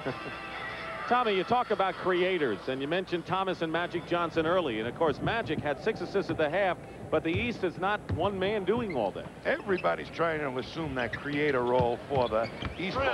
Bird did it there as Jordan, on a good pass, gets the basket. And it's 73-72 East, Tom. The job of the creator is keep your head up, find the opening for the other players on the court. And Magic right now, look at that head up, trying to find it. Worthy. Chambers crashing the board. Moses Malone, the rebound, and there's Larry Bird, basket hanging. And now the East have outscored the West 10-2 after the West had the halftime lead of 5 at 75-72. The East leads. 3 minutes gone by in the third period. Joe Barry Carroll, who's in the lineup now, replacing Akeem Olajuwon. Alvin Robertson leaves it for Magic. Worthy. The Laker teamwork is evident here. They just know how to get open and find each other. And Wilkins does it the other side, and he's fouled by James Worthy. The East is releasing early. Bird one time, Wilkins the other. But let's look at some quickness here. Normal speed replay. Hup. And it's away on the left hand. I mean, you just don't know where he's going when he takes that first step. That's how quick it is. Worthy committed the foul on Dominique Wilkins. Tommy mentioned he's expanded his game. He's a better passer and outside shooter this time. You know, it's so difficult for a guy who has a lot of physical skills and is used to using them and overpowering other people. Robertson 2-on-1. Good pass. He drew the defender and found Worthy all alone. Worthy with 16 points now as the game's high scorer. And a tie at 76. 13 ties in this game. Bird with an up fake. Chambers didn't bite. Julius against Magic. He's got it. Finger roll. Julius Erving. It's heating up, Dick. And Julius very much part of this. 11 points. Remember what Larry Bird said. He's going to get the ball to Julius in his last All-Star game as much as possible as Worthy loses it. Players, really respect Dr. J, and I'm sure they'd like to give him their own special send-off by having him do well in this game. That's the way they can do it. Bird doing it his best way. Hitting outside. He's in double figures. Chambers going up fouled. 33. Let's take a look at Alvin Robinson making something happen. And there it is. He just lifts and then lays down beautifully for James Worthy. I mean, that was a 4-on-1 opportunity. Larry Bird had them all. And believe me, with that type of ball handling, nobody can defend it. Tom Chambers. Pat Riley said he would have been a starter for me anyway. And he said, I'm not dumb. I'm not going to sit Tom Chambers at the beginning of this game and have the crowd boo me. And he started it. He's coming into his own. A very versatile player. He's got some beef, he's got some size, and he's got some skills. 80-78 the East with the ball and the lead. Good feed inside. Malone in good position, and he's fouled. When you get the ball to Moses that close to the hoop, he's either going to score or get fouled. And Joe Barry Carroll commits the foul. Nobody in the league right now knows how to use his body as well as Moses Malone in that low post area. I mean, he gets the best position of anybody consistently. Has he done a number against his former club, the Sixers? Washington's 3-0 against Philadelphia this year. I think he's not done it against his former teammates. I think he's done it against his former owner. I think the two of them didn't see eye to eye, and that's why he gets upset.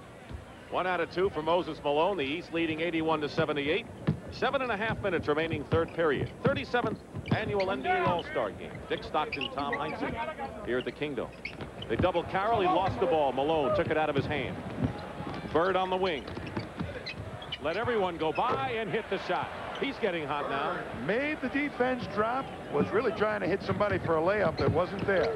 Chambers comes back and hits the basket. And the Seattle crowd gives him a send-off as the East lead is cut to 3. Jordan with a tricky move. Julius for 3. Oh!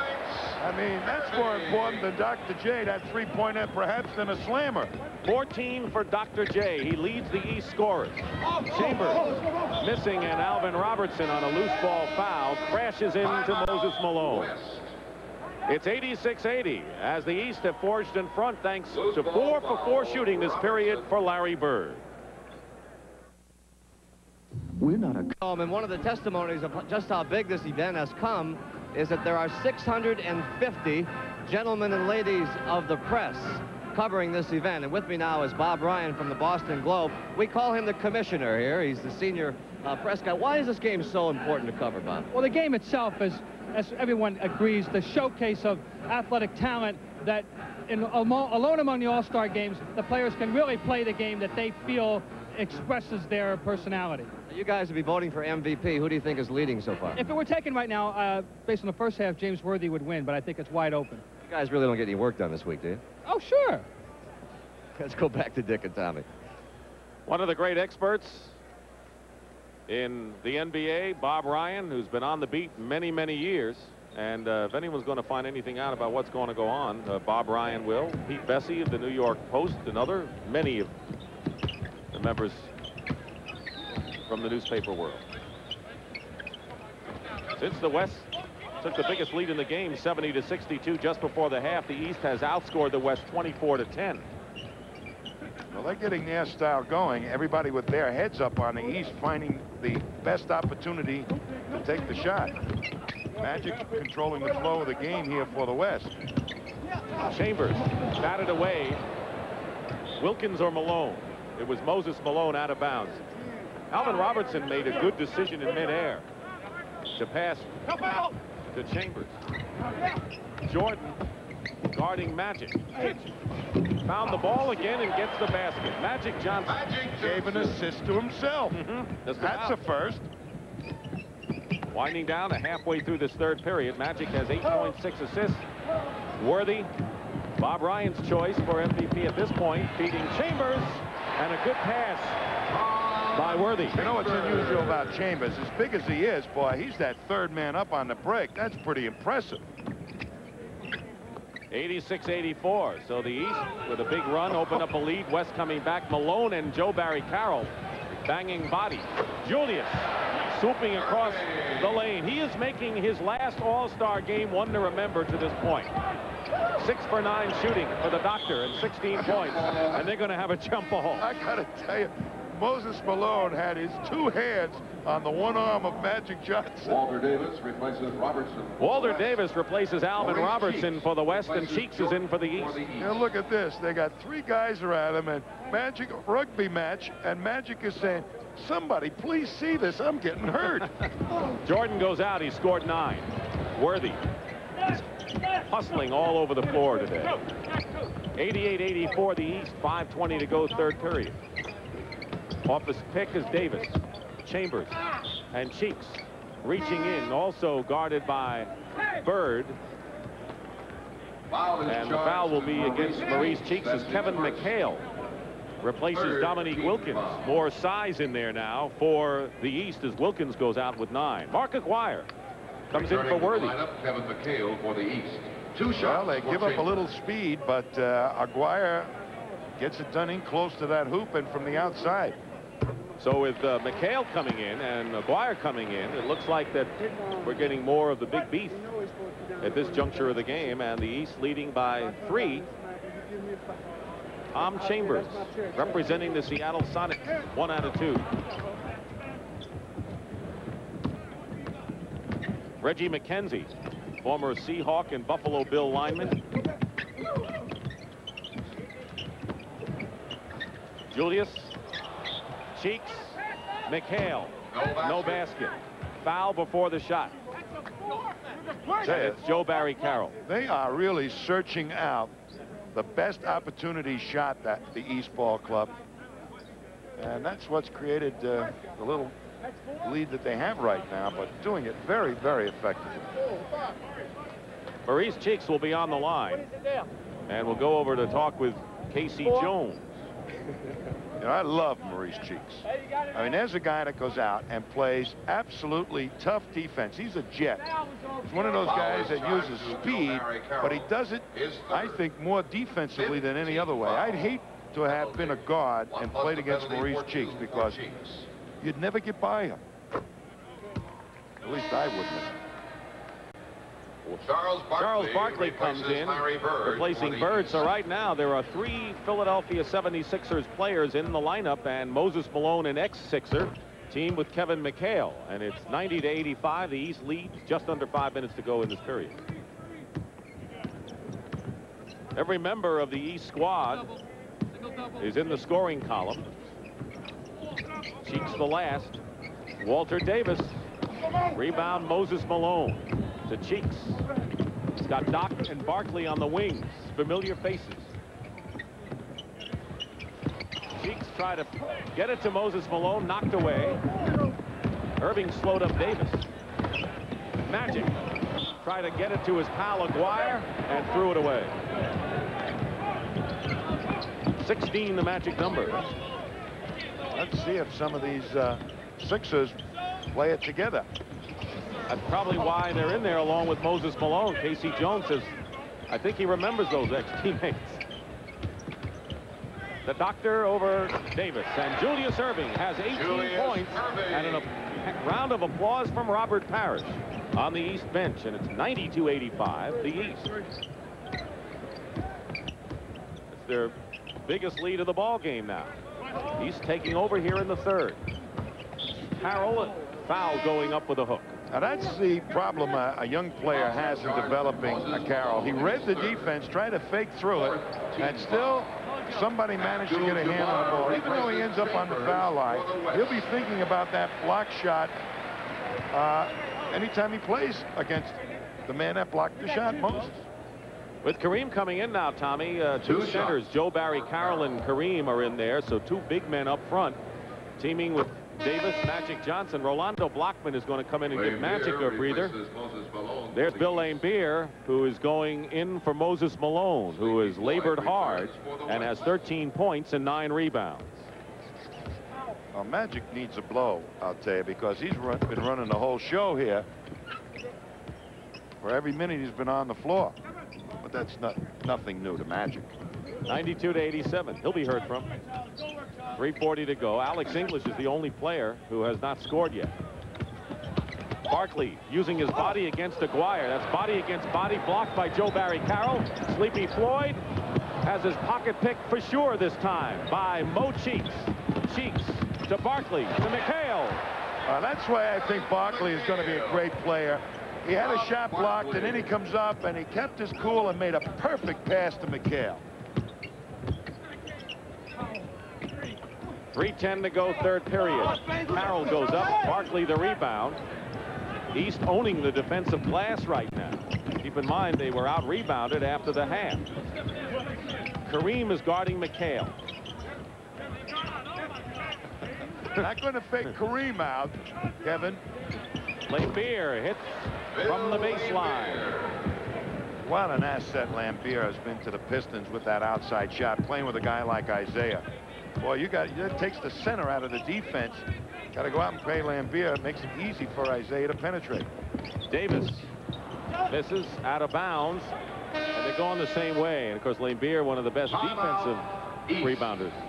Here's Joe Barry Carroll blocking Barkley's shot. He spun right into the defense, and Carroll right there waiting on it.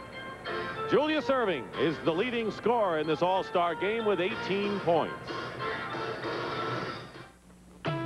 To me has been a guy by the name of Ted Gustus. Whenever you taught him something, he would always be attentive. He always listened. And I think that was the one thing that stood out about him. He was the one who first honed my skills and taught me how to go back door, how to dribble with the left hand, and taught me not only that, but also the importance of learning how to do that and being a complete player. My dreams of becoming a professional basketball player had stopped at a point, and I began to see my dreams through him. Rolando was 13 when he and Ted Gustus met and started working on Rolando's game on the courts in Brooklyn, New York. Blackman was born in Panama and has scored 13 points in the game, all in the second period. I think before I said that he was born in Brooklyn, but he emigrated to Brooklyn. And in any event, along with Derek Harper, has given the Mavericks a great 1-2 punch in the backcourt. 2.5 minutes to play in the third period. Abdul-Jabbar finds the open man, Joe Barry Carroll, who hits, and it's 96-89. The East had the biggest lead of either side in the game, 9 points before that basket. Isaiah Thomas beating Barkley, and a foul in there, so Isaiah Thomas checks back in, and Pat Riley trying to get the second win in 6 all-star game appearances. I'll tell you, I truly respect this man. You know, you hear about a player coach. You know what epitomizes a player coach? It's a coach who doesn't use the press to try and motivate his players. Everything's kept within the family. He allows input with his players to help decide the game strategy, and he gets the most out of those players by that approach.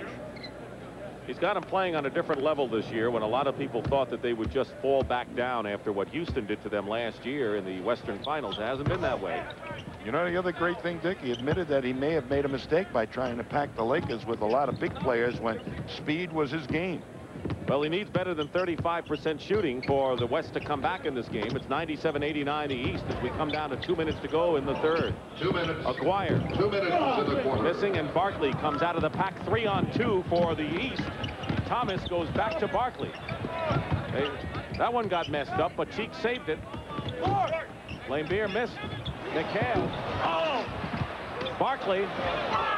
And the West was so intent on going the other way that they missed the offensive rebounding. And now they turn it over again. Cheek steals the pass, and Barkley goes up. No foul called. The court is widened up.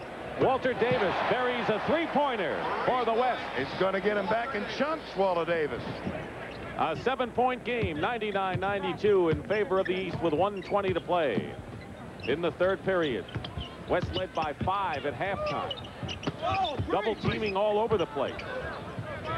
Cheeks from the corner. We don't have to worry about the 24-second clock much in this game, do we? Turn it off. Turn it off. Davis, straight pass, Aguirre in the foul, and Walter Davis has become a spark here in the late stages of the third period for the West Stars. The East coming up with, well, let's take a look inside. It goes to Mark Aguirre for the layup. Walter Davis, really the off guard for the Phoenix Suns, but when he makes his mind up, he can find the open man as well as anybody. 2 players in the game have 4 personal fouls. Joe Barry Carroll and Akeem Olajuwon, both with the West. Interesting right now. The East has 2 playmakers in there at the same time, Isaiah and Cheeks. And one of them just fed Bill Lambeer. Thomas to his teammate Lambeer, and it's 103-95. Aguirre hits a three-pointer, and so the East is doing it with inside passing, the West with long-range shooting, and it's 103-98 with 40 seconds remaining in the third period.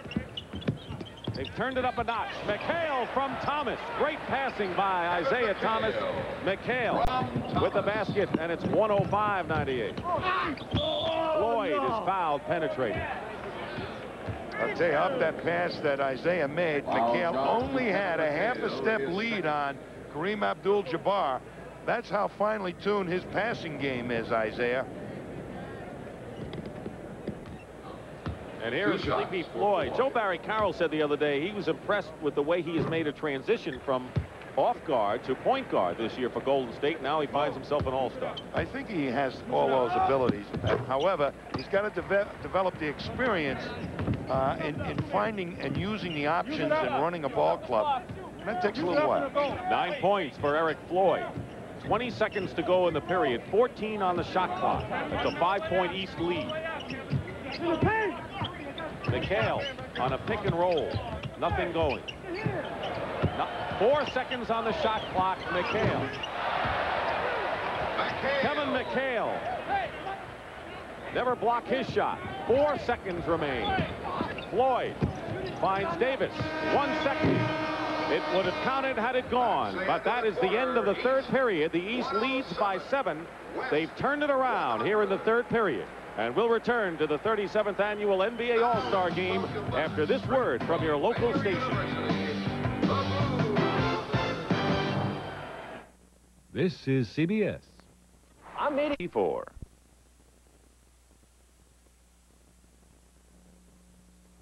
Randy Whitman, the baseline jump shot.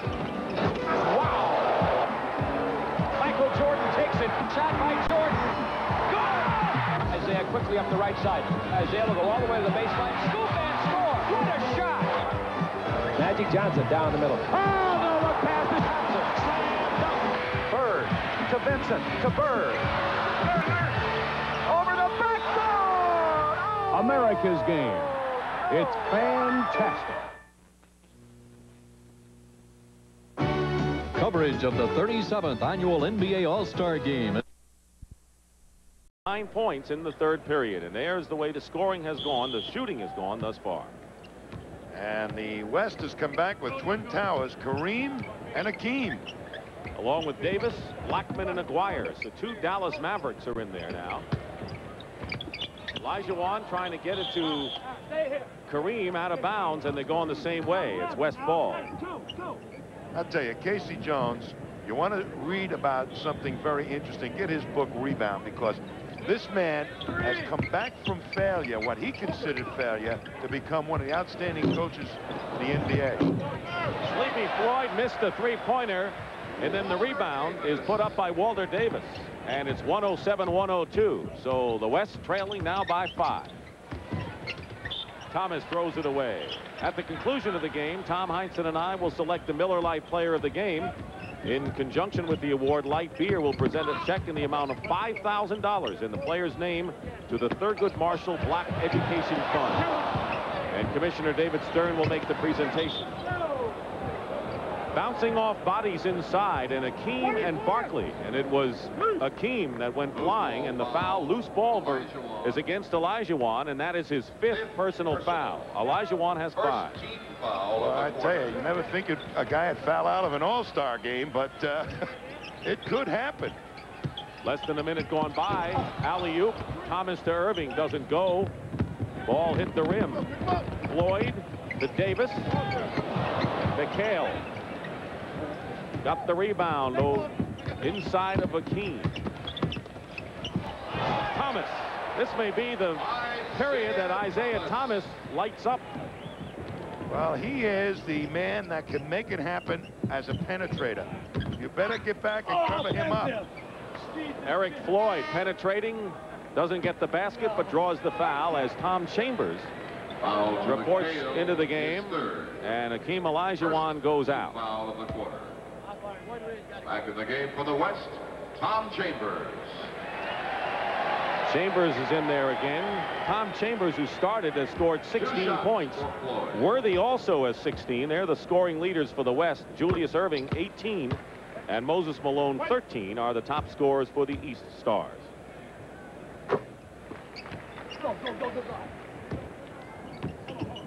Well, it's still anybody's ball game here.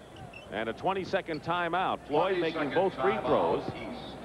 And a timeout, 20-second version. There is Commissioner David Stern on the left, and CBS Sports President Neil Pilson next to him on the right. And there is Casey Jones telling all these great people what to do. He's a perfect guy to coach an all-star team. Because he gets along so well with the players, and he likes to have as much fun as they do. You know, that he asked the players if how much they want to play. You know, and last year Robert Parrish did not want to play that much, and so he didn't. He makes the final decision, but he polls the players as to how much they really want to get in action here. Well, they love him for it. A minute and a half elapsed here in the 4th and final period. Isaiah Thomas, Barkley, and Erving in the perimeter. Three-point attempt by Barkley. And there's Thomas. Basket good and a foul. Yes. Thomas going to work, and his buddy looking on. Magic says, get me back in the game. I want to get a little piece of that guy. He'll be back. Look. You know, they love to play against each other. You know, it becomes a mano-mano duel. Who can run the fast break better, Isaiah or Magic? Thomas with 12 points and 4 assists gives the East an 8-point lead. Their biggest lead was 9 in the 3rd period.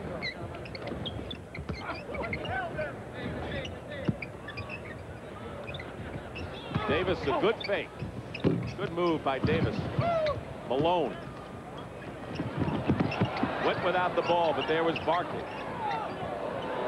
Little elbow action. Unusual in an all-star game to see the elbows fly. Malone gets a shot blocked by Kareem. There's the relentless offensive rebounding. Moses Malone.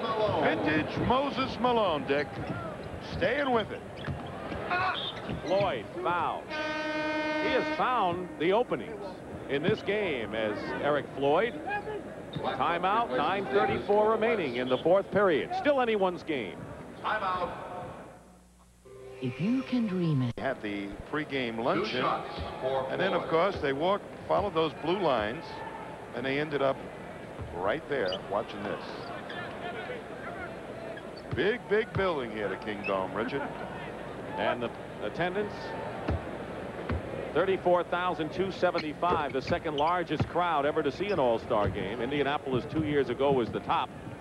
And a fine turnout. Floyd made 1 of 2 from the line. It's 114 to 105. And McHale now gives the East their biggest lead of the game, 11, 116 to 105. What a perfect pass by Isaiah to Kevin McHale. Big second half for the East, and they've taken the game away from the West. There's still enough time, but the West has to go to work. Blackman, wide open, hits the shot. Blackman. He has 15 points, Rolando Blackman. And he's the guy that I would be looking for to heat up, because Blackman has had a great history in these playoff, All-Star games. Cheeks knocks it out of bounds. Will make it Thomas out of bounds, and English comes in. Isaiah Thomas says, I know McHale has got a basketball brain. Look at, all I got to do is slip it along the baseline, and it's an easy 2. McHale, you better know what you're doing against him. Chambers. Basket counts. A reverse layup by Chambers and a foul. 18 points for Chambers, and he is the leading scorer for the West All-Star. His 4th. What a drive here. He goes in, and for a big guy, that's a lot of great body control he's laying on Kevin McHale to kiss it off the glass. But Pat Riley says that Tom Chambers, the most impressive part of his game, as far as I'm concerned, is his speed and his agility. So the score remains 116-109, 8:45 remaining. Moses against Kareem. Chalk one up for Malone. Moses Malone. Well, they're getting a lot of points out of the inside game, the East. Malone has 17 points and 13 rebounds. Whistle and an offensive foul. Called against the West. Tom Chambers, that's his 3rd. Only one player has 5 fouls. That's Akeem Olajuwon, who's not in the game right now. Here's a 3-on-2 for the West. Blackman. Floyd with a follow-up. And it's 118-111. After the East opened up an 11-point lead. Where is Magic in this ball game right now as he's coming down the stretch? That's the guy that you would think that Pat Riley might put in. Malone fouled inside. Well, you can be sure that you will see 3 Lakers at the end of this game. Kareem, Magic, and Worthy. And KC may counter with a trio of Celtics, or at least 2 in McHale and Bird. That foul was on Kareem. 2 shots for Moses. 4 on him. And here's Moses. Damn, Moses. He starts getting better in the 4th quarter when everybody else tires out a little bit. Well, Tommy, with 8 minutes to go in this game, it is not too early to start look to possible All-Star MVP candidates, as Jeff Malone replaces Julius Erving. Erving goes out with 18 points, and he has played an outstanding game in his final All-Star appearance. Malone has 19, and so he automatically is a candidate, leading scorer in the ball game and double figures in rebound. I'll tell you, he's been banging on the boards. 3-point attempt missed by Floyd, and there's Chambers. And Chambers has 20 points, and the hometown boy has a shot. 20 points for Tom Chambers of the Seattle Sonics. 7:35 remaining 4th period. 120 to 113 the East. Pick and roll, Bird to McHale, and Kevin draws the foul. Foul Chambers. Moses thinks he can do it all, right? You bet he thinks he can do it all. He tries to put it between the legs of Kareem to totally embarrass him, but he got him on the left heel. I mean, yeah, the left heel, and it knocked it off. Or else Dr. J might have had a layup. McHale quietly has 15 points. Yeah, would you believe it? Well, the guy you've been looking for on the West bench has had a long rest, and Irvin Johnson is coming into the ball game. Magic has scored 8 points, and he'll replace Sleepy Floyd. And Floyd, with 14 points, has given a fine account of himself in his first All-Star appearance. Sure was. He was poised, and he got the job done, made some nice assists, and scored some points himself. The West trailing by 9. Blackman off a pick. Just the way you said it. Magic knows, get the ball to Blackman. We'll get something going on the outside. He's hot. 122 to 115, the East. 7-10. A lot of time remaining. Bird setting a pick. And Thomas will take the shot. Tipped out, and there's Isaiah. And out of bounds. Isaiah tried to get it to Larry Bird. Larry's mad at himself. He said, boy, I should have had that. He sure is. All right, we're going to get the people who the coaches want to have in there coming in real soon. There's our story in the fourth period. I don't know. There's a coach who first coached me in basketball. His name is Terry Mucci. He was a goalie.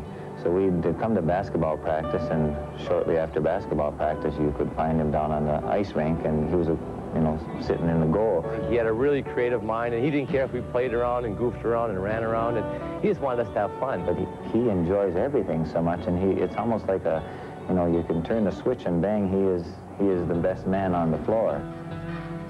Terry Mucci was Kevin's grade school art teacher in Minnesota, in Hibbing, Minnesota. Speaking of McHale and the Celtics, they have a 6.5-game lead, second best record in the league, but the Celtics are about to embark on a 7-game road trip.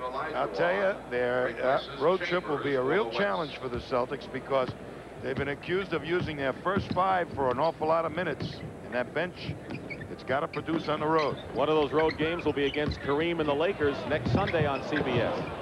Kareem will get a second chance, but McHale and Moses are too much for him. As he adjusts his goggles, here comes the East Stars coming back. Well, who knocked off his goggles? Bird with a fake, misses the shot, and Akeem, who's playing with 5 fouls, is in there, along with Alex English, and English throws the ball away. So let's check the players. It's Isaiah Thomas and Jeff Malone in the backcourt for the East, and up front it's Moses Malone, Larry Bird, and Kevin McHale. Boy, and they're going to the inside game, it looks like. Yes, sure are. Moses Malone on a super throw from Isaiah Thomas. Now the West has Magic and Blackman in the backcourt, and Kareem up front with English and Elijah Wan. Magic will draw the foul and go to the line at 6:05. Well, take a look at this pass on the inside.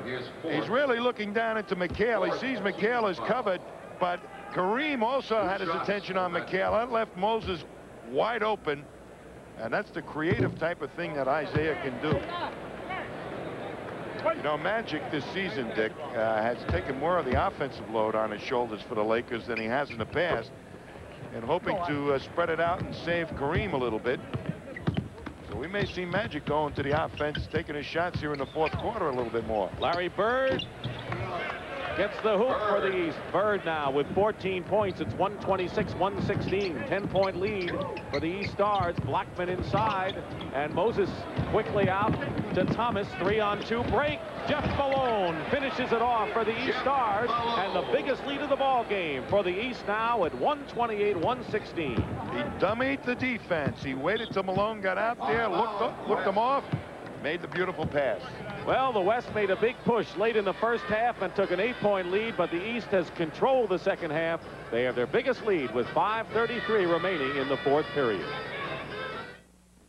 Last.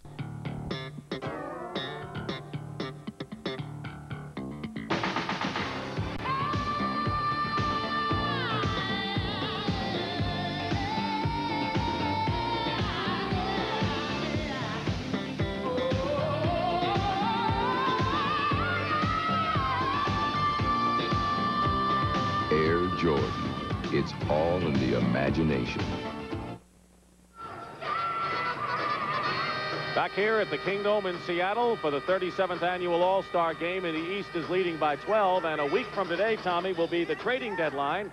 And a lot of rumors being thrown about. The Lakers are very much interested in Michael Thompson of San Antonio, but we understand that the Spurs want Billy Thompson, their fine. Supposedly make a deal so far. And a lot of clubs think that they can make the playoffs or do well in the playoffs or even win it all this year. They're going to be looking at the next week. Blackman called for the offensive foul. Turns it over at 5:27 remaining in this fourth period. And there is Kareem, 39 years old, the oldest All-Star in NBA history. I'll tell you, what a marvel to be playing as tough as he is at that age.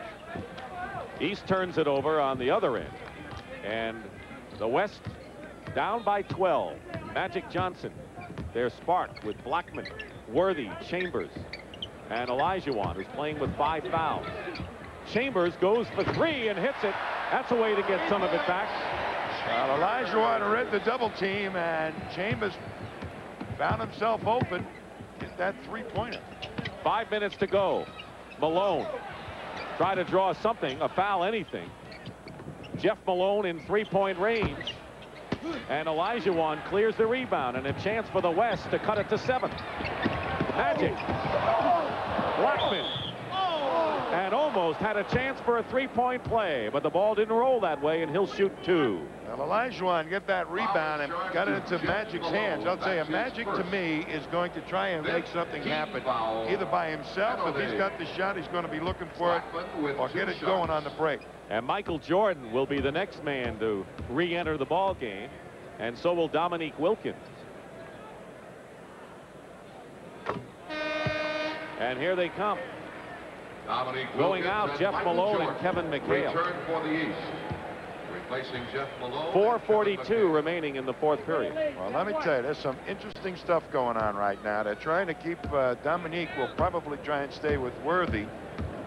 But Larry Bird is going to have to beef up against Tom Chambers. So the rebound advantage may have turned in the favor of the West. They need all the help they can get, trailing the East by 7. Thomas guarded by Blackman. Chambers on Bird, as you mentioned. Wilkins and Worthy matched up. They try to double up on Moses Malone. And Akeem gets another big rebound. And now the West trying to cut it to 5. Rolando Blackman does just that. When you defensive rebound and you get the good outlet pass, they're within striking distance. But a pass to Moses Malone from Isaiah Thomas gets 2 back in a hurry. Chambers scores for the West. And it's blistering action now in the All-Star game. Thomas for the East. Well, they're trying to wear each other out. Here's Magic coming back. 132-125. Akeem. He's got it. Olajuwon finds Chambers, and he's fouled. Boy, has this game picked up pace dramatically in the past 2 minutes, and the crowd loves it.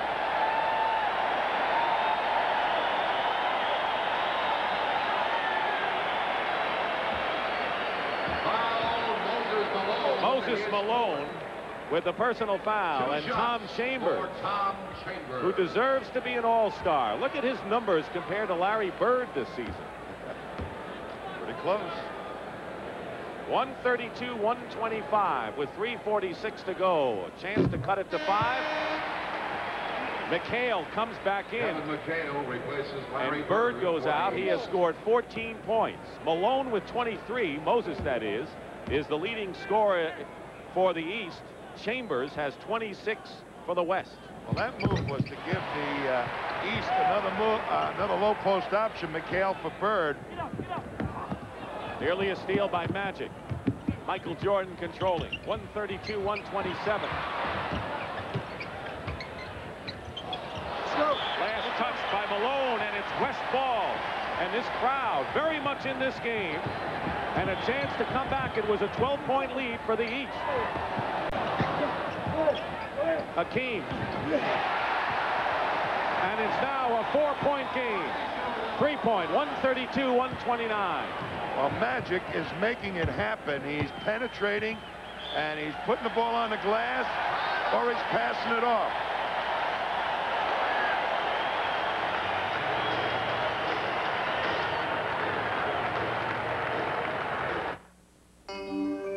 West has cut in big to the East lead. Once 12 points, now 132-129. And let's also look at the possible MVPs. Here's the way they were in the last 10 years. You see the Doctor won in 1977, one of his 2 MVP awards.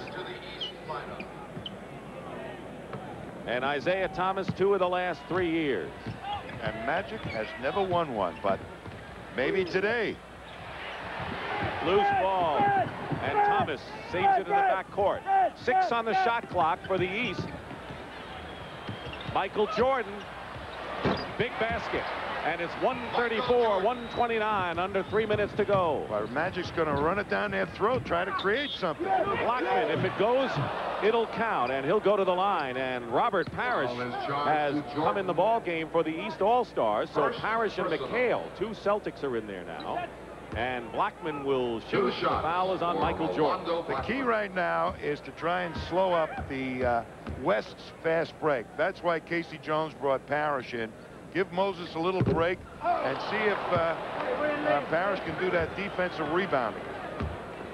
The West has struggled from the free throw line today. Otherwise, this game would even be closer than it is.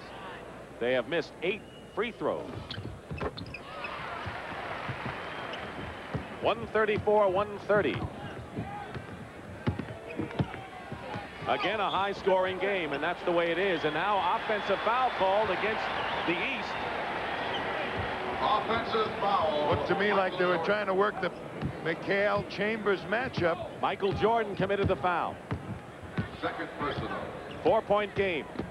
Magic finds Chambers. And a push.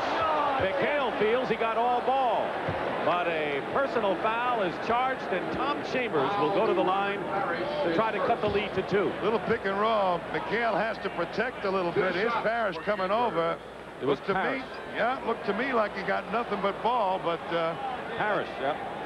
Not the way the officials saw it. That was good team defense. They shut down Magic's penetration and even got the Chambers on the roll part of the play. And another miss. That's the 9th of the ball game. Look who's on the bench in crunch time. And somebody's holding his hand in front of him, Dr. J.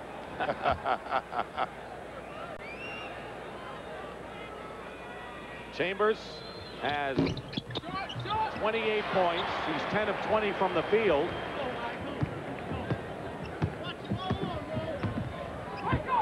He is the high scorer in the ball game. 134-131. Jordan in trouble, and it was last touch. No, jump ball. Magic and Jordan. That's a new dance step. Huh? I didn't do it. That's the new step. I didn't do it. I didn't do it. I didn't do it. I didn't do it. Look. Whoop. Couldn't hold on. It was you. It was you. It was you. That's a 2-step. Magic and Jordan jump. Here's Worthy. 1-point game. The East leads by 1. Here comes Isaiah Thomas. And the foul. If it's on Olajuwon, he'll be out of the game. That will be a 6, but let's wait for the official call. It is not on Olajuwon. It is Rolando Blackman. And Thomas goes to the line to shoot 2, and the East lead at 1x12, cut to a single point.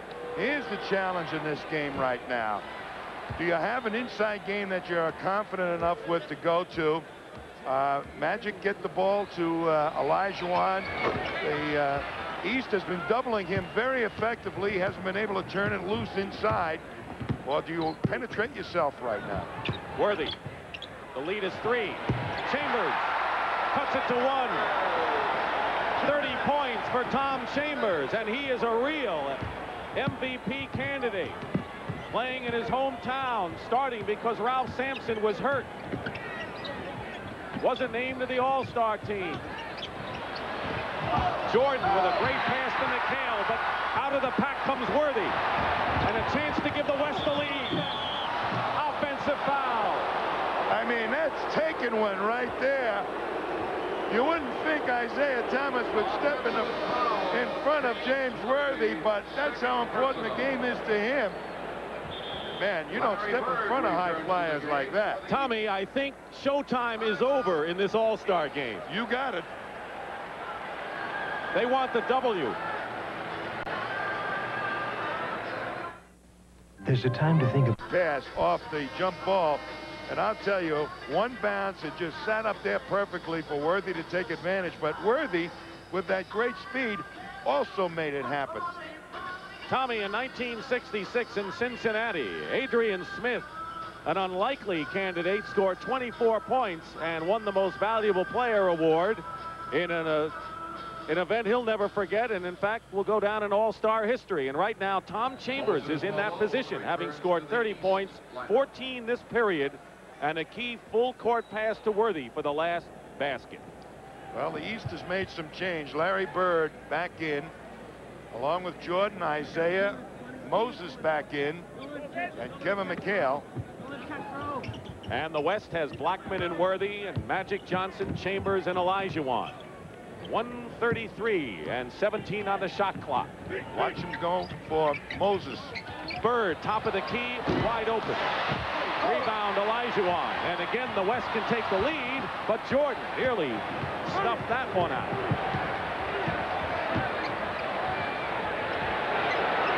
The East by 1. 13 on the shot clock. Magic.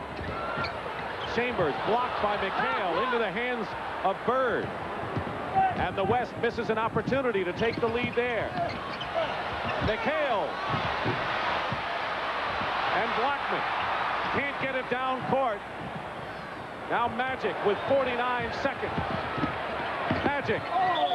And Hakeem is pushed out of bounds, and he'll go to the free throw line with a chance to give the West a lead, and it's been a long uphill climb. I tell you, when you advance the ball that quickly, somebody's got to be open or there is a mismatch created, and that's exactly what happened. Isaiah had to end up.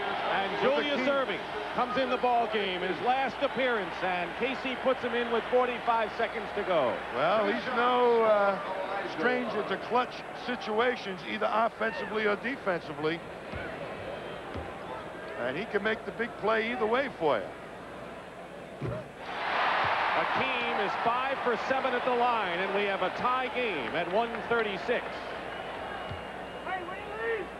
And now it will fall on the shoulders of Michael Jordan, more than likely, to run the show for the East. And the West lead. 45 seconds to go. The East has one timeout. Julius gives the East the lead. 138-137. What high drama in the final minute of this game. Timeout called by Pat Riley. So the West, with Chambers, leads the way, and then Julius Erving in his last All-Star game gives the East the lead again. I was lucky. I was record in the NBA. Have they clashed so many times in the NBA Finals? And next Sunday, they resume their rivalry on CBS, 3:30 Eastern Time, the Celtics and the Lakers from the Forum in Inglewood. I tell you, that particular ball game, right in the middle of a tough road trip for the Celtics with their bench in question. And right now, this ball game, I would say that you got to think about Olajuwon in the low post, but you also got to think of Rolando Blackman popping off some picks should the defense sag in. 33 seconds remain in regulation time, and there are 19 seconds on the 24-second clock. Well, both Chambers and Blackman, good outside shooters. And Julius playing all over Chambers. Blackman watched closely by McHale.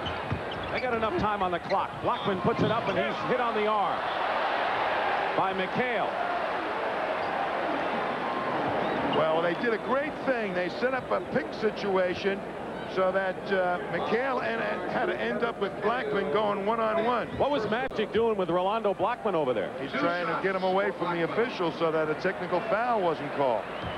He's 8 of 9 from the free throw line. Rolando Blackman, who has scored 22 points and an 88% free throw shooter during the regular year.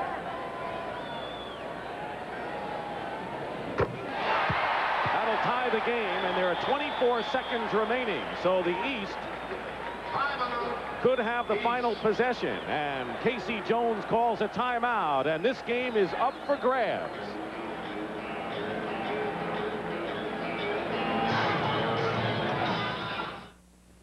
Power.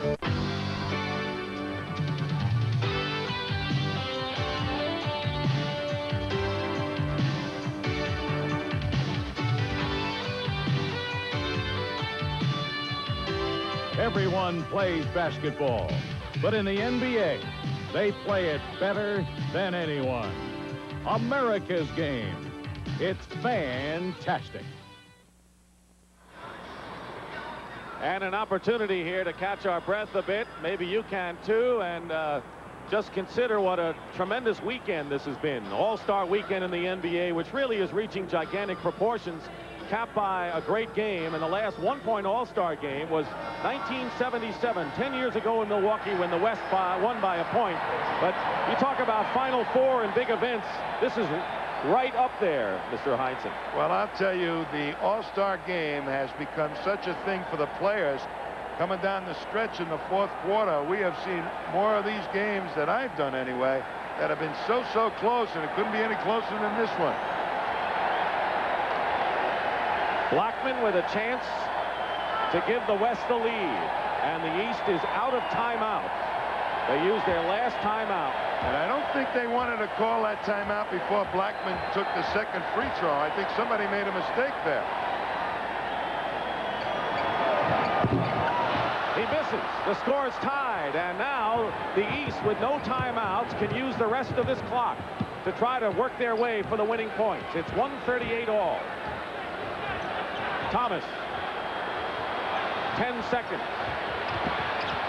Isaiah blocked by Akeem. McHale, fall away. It's good. The basket counts. Moses Malone. And 3 seconds remain. And Moses Malone has given the East the lead, 140 to 138. It really was a desperation shot by Isaiah. He gets inside. You see the good block by Olajuwon, covered it with both hands like a goalie, but watch McHale, thinks he's under the gun, takes a real difficult shot, but guess who's there? Mr. Widebody. 25 points, 16 rebounds. Akeem got a hand on the ball. McHale took the shot. And watch Moses go to work. And right there, used his body to keep Akeem away from himself so he could tip it in. Both all-star career highs for Moses Malone. 25 points, 16 rebounds, and Pat Riley has 3 seconds to work with. But it's not over yet, Dick. A lot of teams have plays that can score in less than 3 seconds. The key on this situation right now is to make sure you get the ball inbounded. What I think the East will try and do is force it way out so that they take a poor percentage shot. Don't let it get inside. Well, you say a lot of teams have plays for this, and of course they only had one workout, so how much more difficult does it become? Well, they all have some kind of semblance of the same play. Picking somebody to the ball to get them loose and another guy sliding to it. But it's all execution at this stage, and you're very right. Here you can diagram it, but maybe it won't work. And they line 4 players up, and then we're going to have one of those guys come strong to the ball and another one maybe take off to the basket. We got this feed here for the shot. We got Buck for the drive. If James is open, he goes and catches and goes to it. Outlet, you got to come to it. So Mark and James is going to get it. You okay with it? Okay, I got rope under the floor. Yeah, and then you're going to go. Okay? Going to have somebody come to the ball. I wouldn't be a bit surprised if it wasn't Magic, and then have people post up in open areas. Magic will probably try and penetrate and hit an open man or take the shot himself if he's open. For the East. Walter Davis will inbound. 3 seconds to go. The East leads by 2. They're taking Moses on the inbound man, trying to force it way out. And Blackman. A foul is called with no time remaining. And Rolando Blackman is going to go to the free throw line with no time remaining and a chance to send this game into overtime. Well, they put the man on Larry Bird, saying that Blackman can get by Bird the forward, and here's Blackman coming into a whirl of traffic, and look at the foul he took. He's fouled by Thomas. Again, another look. Here it is, a guard being defended by a forward. 9 of 11 from the line is Blackman. He needs to make both.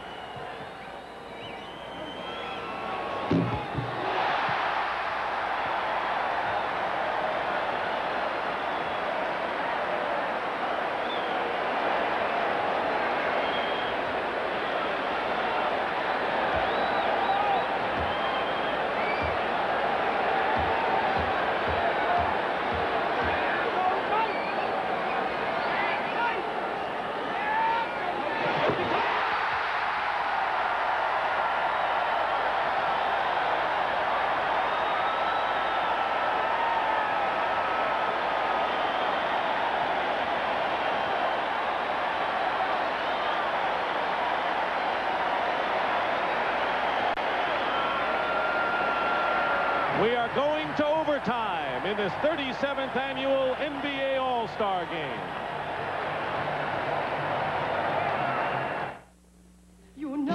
Here's the man that did it, Rolando Blackman, under all kinds of pressure. You could see his face as the ball gets released. He's talking to it. He's talking to it. He's talking to it. And look what was happening before he took the shot.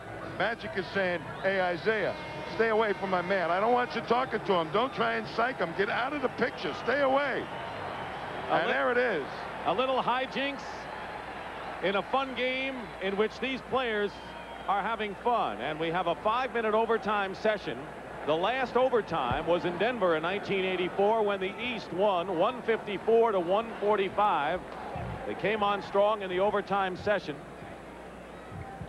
5 minutes. We're all tied at 140. It'll be Olajuwon and Moses Malone jumping. Hakeem has 5 personal fouls. Worthy controls for the West. He finds Blackman. Boy, and he was standing there for about a 5 count before Worthy found him. Blackman has 27 points.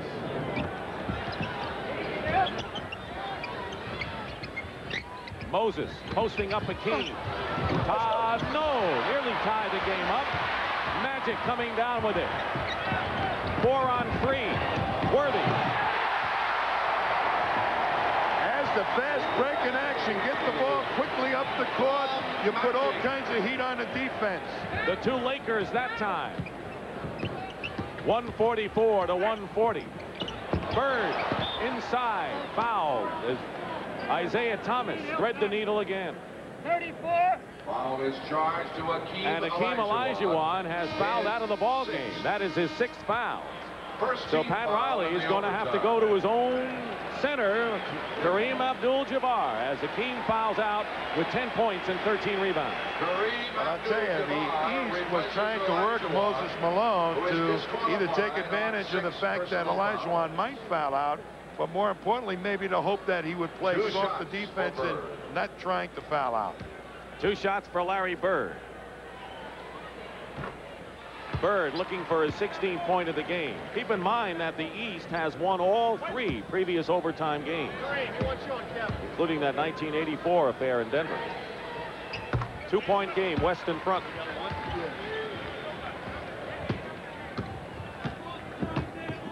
Thomas. The West has a great man to go to now is Kareem. Chambers with a follow-up.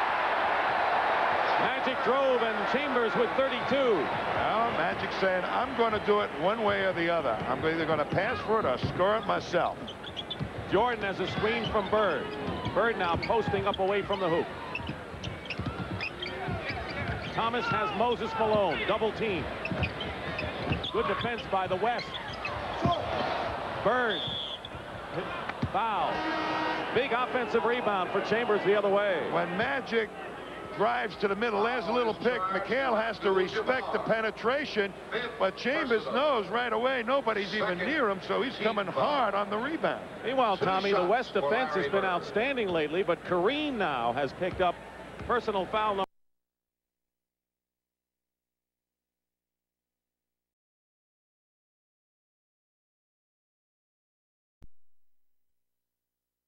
Has been outstanding lately, but Kareem now has picked up personal foul number 5, so he's in danger of being disqualified. But you know, at a certain point in the ball game, as we look at Wilkins come in, Dick, Kareem Abdul-Jabbar is a creator too on a set offense. If you get the ball to him and they start double teaming him, he'll find the open man too. 146-144 the West off the screen. Blackman. That Riley's enjoying it, right? 29 points. He wants to win. No more Mr. Nice Guy, said Pat yesterday. Jordan. Malone tips it in. Moses now with 27 points. Interesting, in the East lineup, they really have only one guard in there, in Michael Jordan. It's Bird, McHale, Moses Malone, and Wilkins along with Jordan. Kareem, sky hook, in and out. And it hit the stanchion underneath. Let's see who touched it last. Well, that's not a bad guy to go to in your set offense because he's been in these situations before, Kareem, and he's either going to get the shot or he's going to find the open man. Under 3 minutes to go. 148-146 the West. Chambers gets 2 more.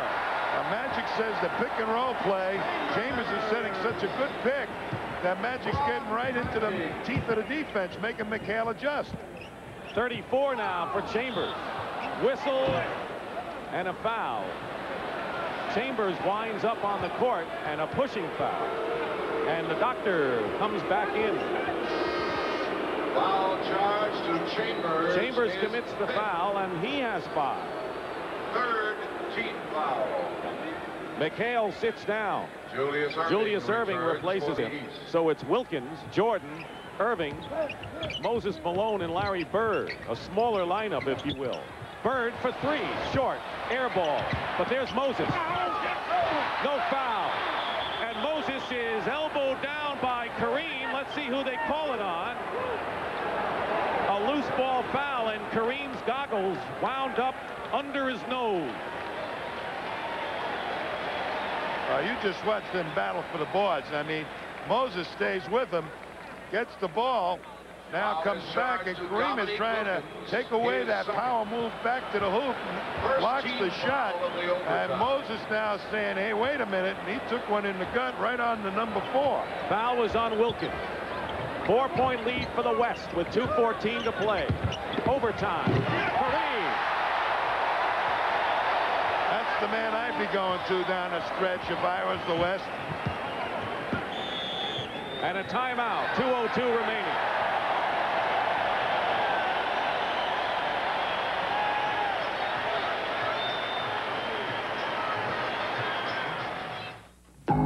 Jay ends up with Kareem, and Kareem said, that's nothing as far as I've seen bigger guys than you, and a little cram shot. What a move. And the reaction of the West bench to the stuff by Kareem. Remember when we started this game a few hours ago and everyone was having a lot of fun? Oh, little happy, little celebration time in Seattle. A party's going on, and now it's getting down to crunch time. We have seen one, and Rolando Blackman hit 2 free throws with pressure on his shoulders with no time remaining to send the game into overtime. And Kareem, after Olajuwon fouled out, has come in big here for the West. All sorts of heroes, and it's going to be very difficult to pick an MVP in this game. 2 minutes. Under 2 minutes to go in overtime. The doctor hits, and it's 152-148 in favor of the West. Boy, Dr. J has come into his own with that outside shot this past season. 22 points in this game. Moses on Kareem. There's the hook. Kicked out to Worthy. New clock. No double teeing on Kareem. He'll take the shot. You double him, somebody will get an open one. Minute and a half remaining in overtime. Chambers. Kareem and Worthy. James Worthy gets the basket, and he has 22. And the East does not have enough rebounding people in there to help Moses Malone on the board. Out of bounds, East ball. Robert Parrish. McHale on the bench. Lambier on the bench. Moses has had to do all the rebounding. Highest scoring game in All-Star history. Malone did everything but get the basket. And the West in control now as we wind down to a minute to go. 154-148. Watch this pick and roll again. Magic looking for Chambers, who didn't roll. Here's Magic. Out of bounds, West ball. He fouled out Hakeem Olajuwon. Well, but Kareem has come up and picked up the slack. The only other big guy to help on that pick and roll play on the boards is Larry Bird, and he's been switching out to take Magic Johnson, so Moses had to do all the rebounding by himself. 18 rebounds for Malone, the most since Dave Cowens cleared 20 back in the 1972 game. Under a half a minute and 4 seconds on the clock. Blackman didn't have enough on the drive, and now the East coming back. Dominique Wilkins. will go to the line and shoot a pair, and a chance to bring the East to within 4. Charge to James Worthy is great ending to a great All-Star weekend here in Seattle, an overtime game. Penalty. And the West, within 21 seconds. 2 shots for Dominic Wilkins. Of beating the East in the All-Star game as Wilkins misses the first free throw. The last time the West won was 2 years ago in Indianapolis.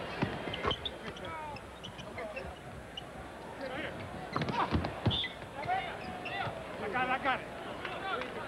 Kareem will inbound.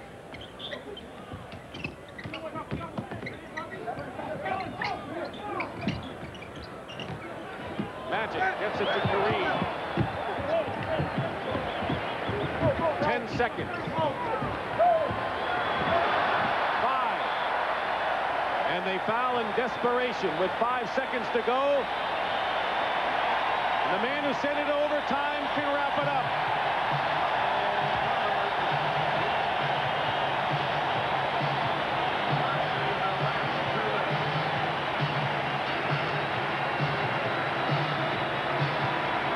Boy, they wanted this one, the West. I tell you, I love to watch Magic play in an All-Star game. You know, he may never win an MVP award, Magic Johnson, but he creates all the great things that happen for his teammates in this game.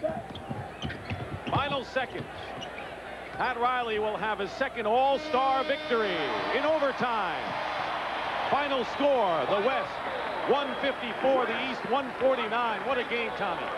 I'll tell you, the excitement in this game coming down the stretch in that 4th quarter couldn't have been better. And I think both coaches did an excellent job of keeping each team within bounds of reaching each other while they were making all those substitutions. Tom Chambers of the host Seattle Sonics scored 34 points. Moses Malone had 27 points and 18 rebounds. The West has won the All-Star game here in Seattle in dramatic fashion.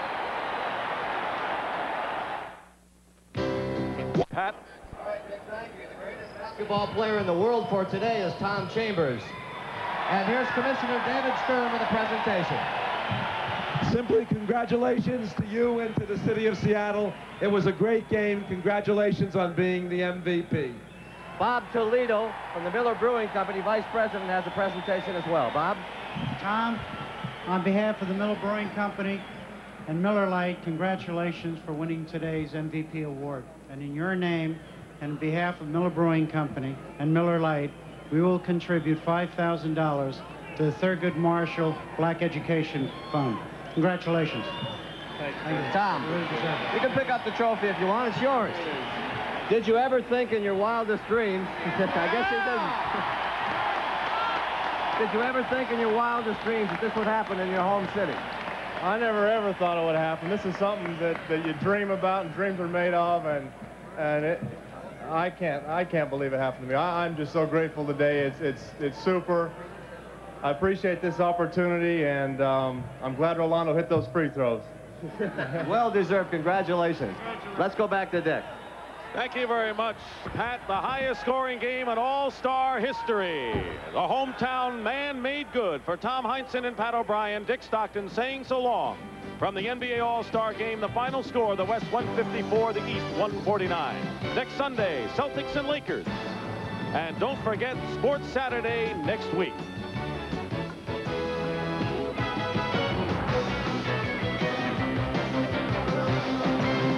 The NBA on CBS is a presentation of CBS Sports.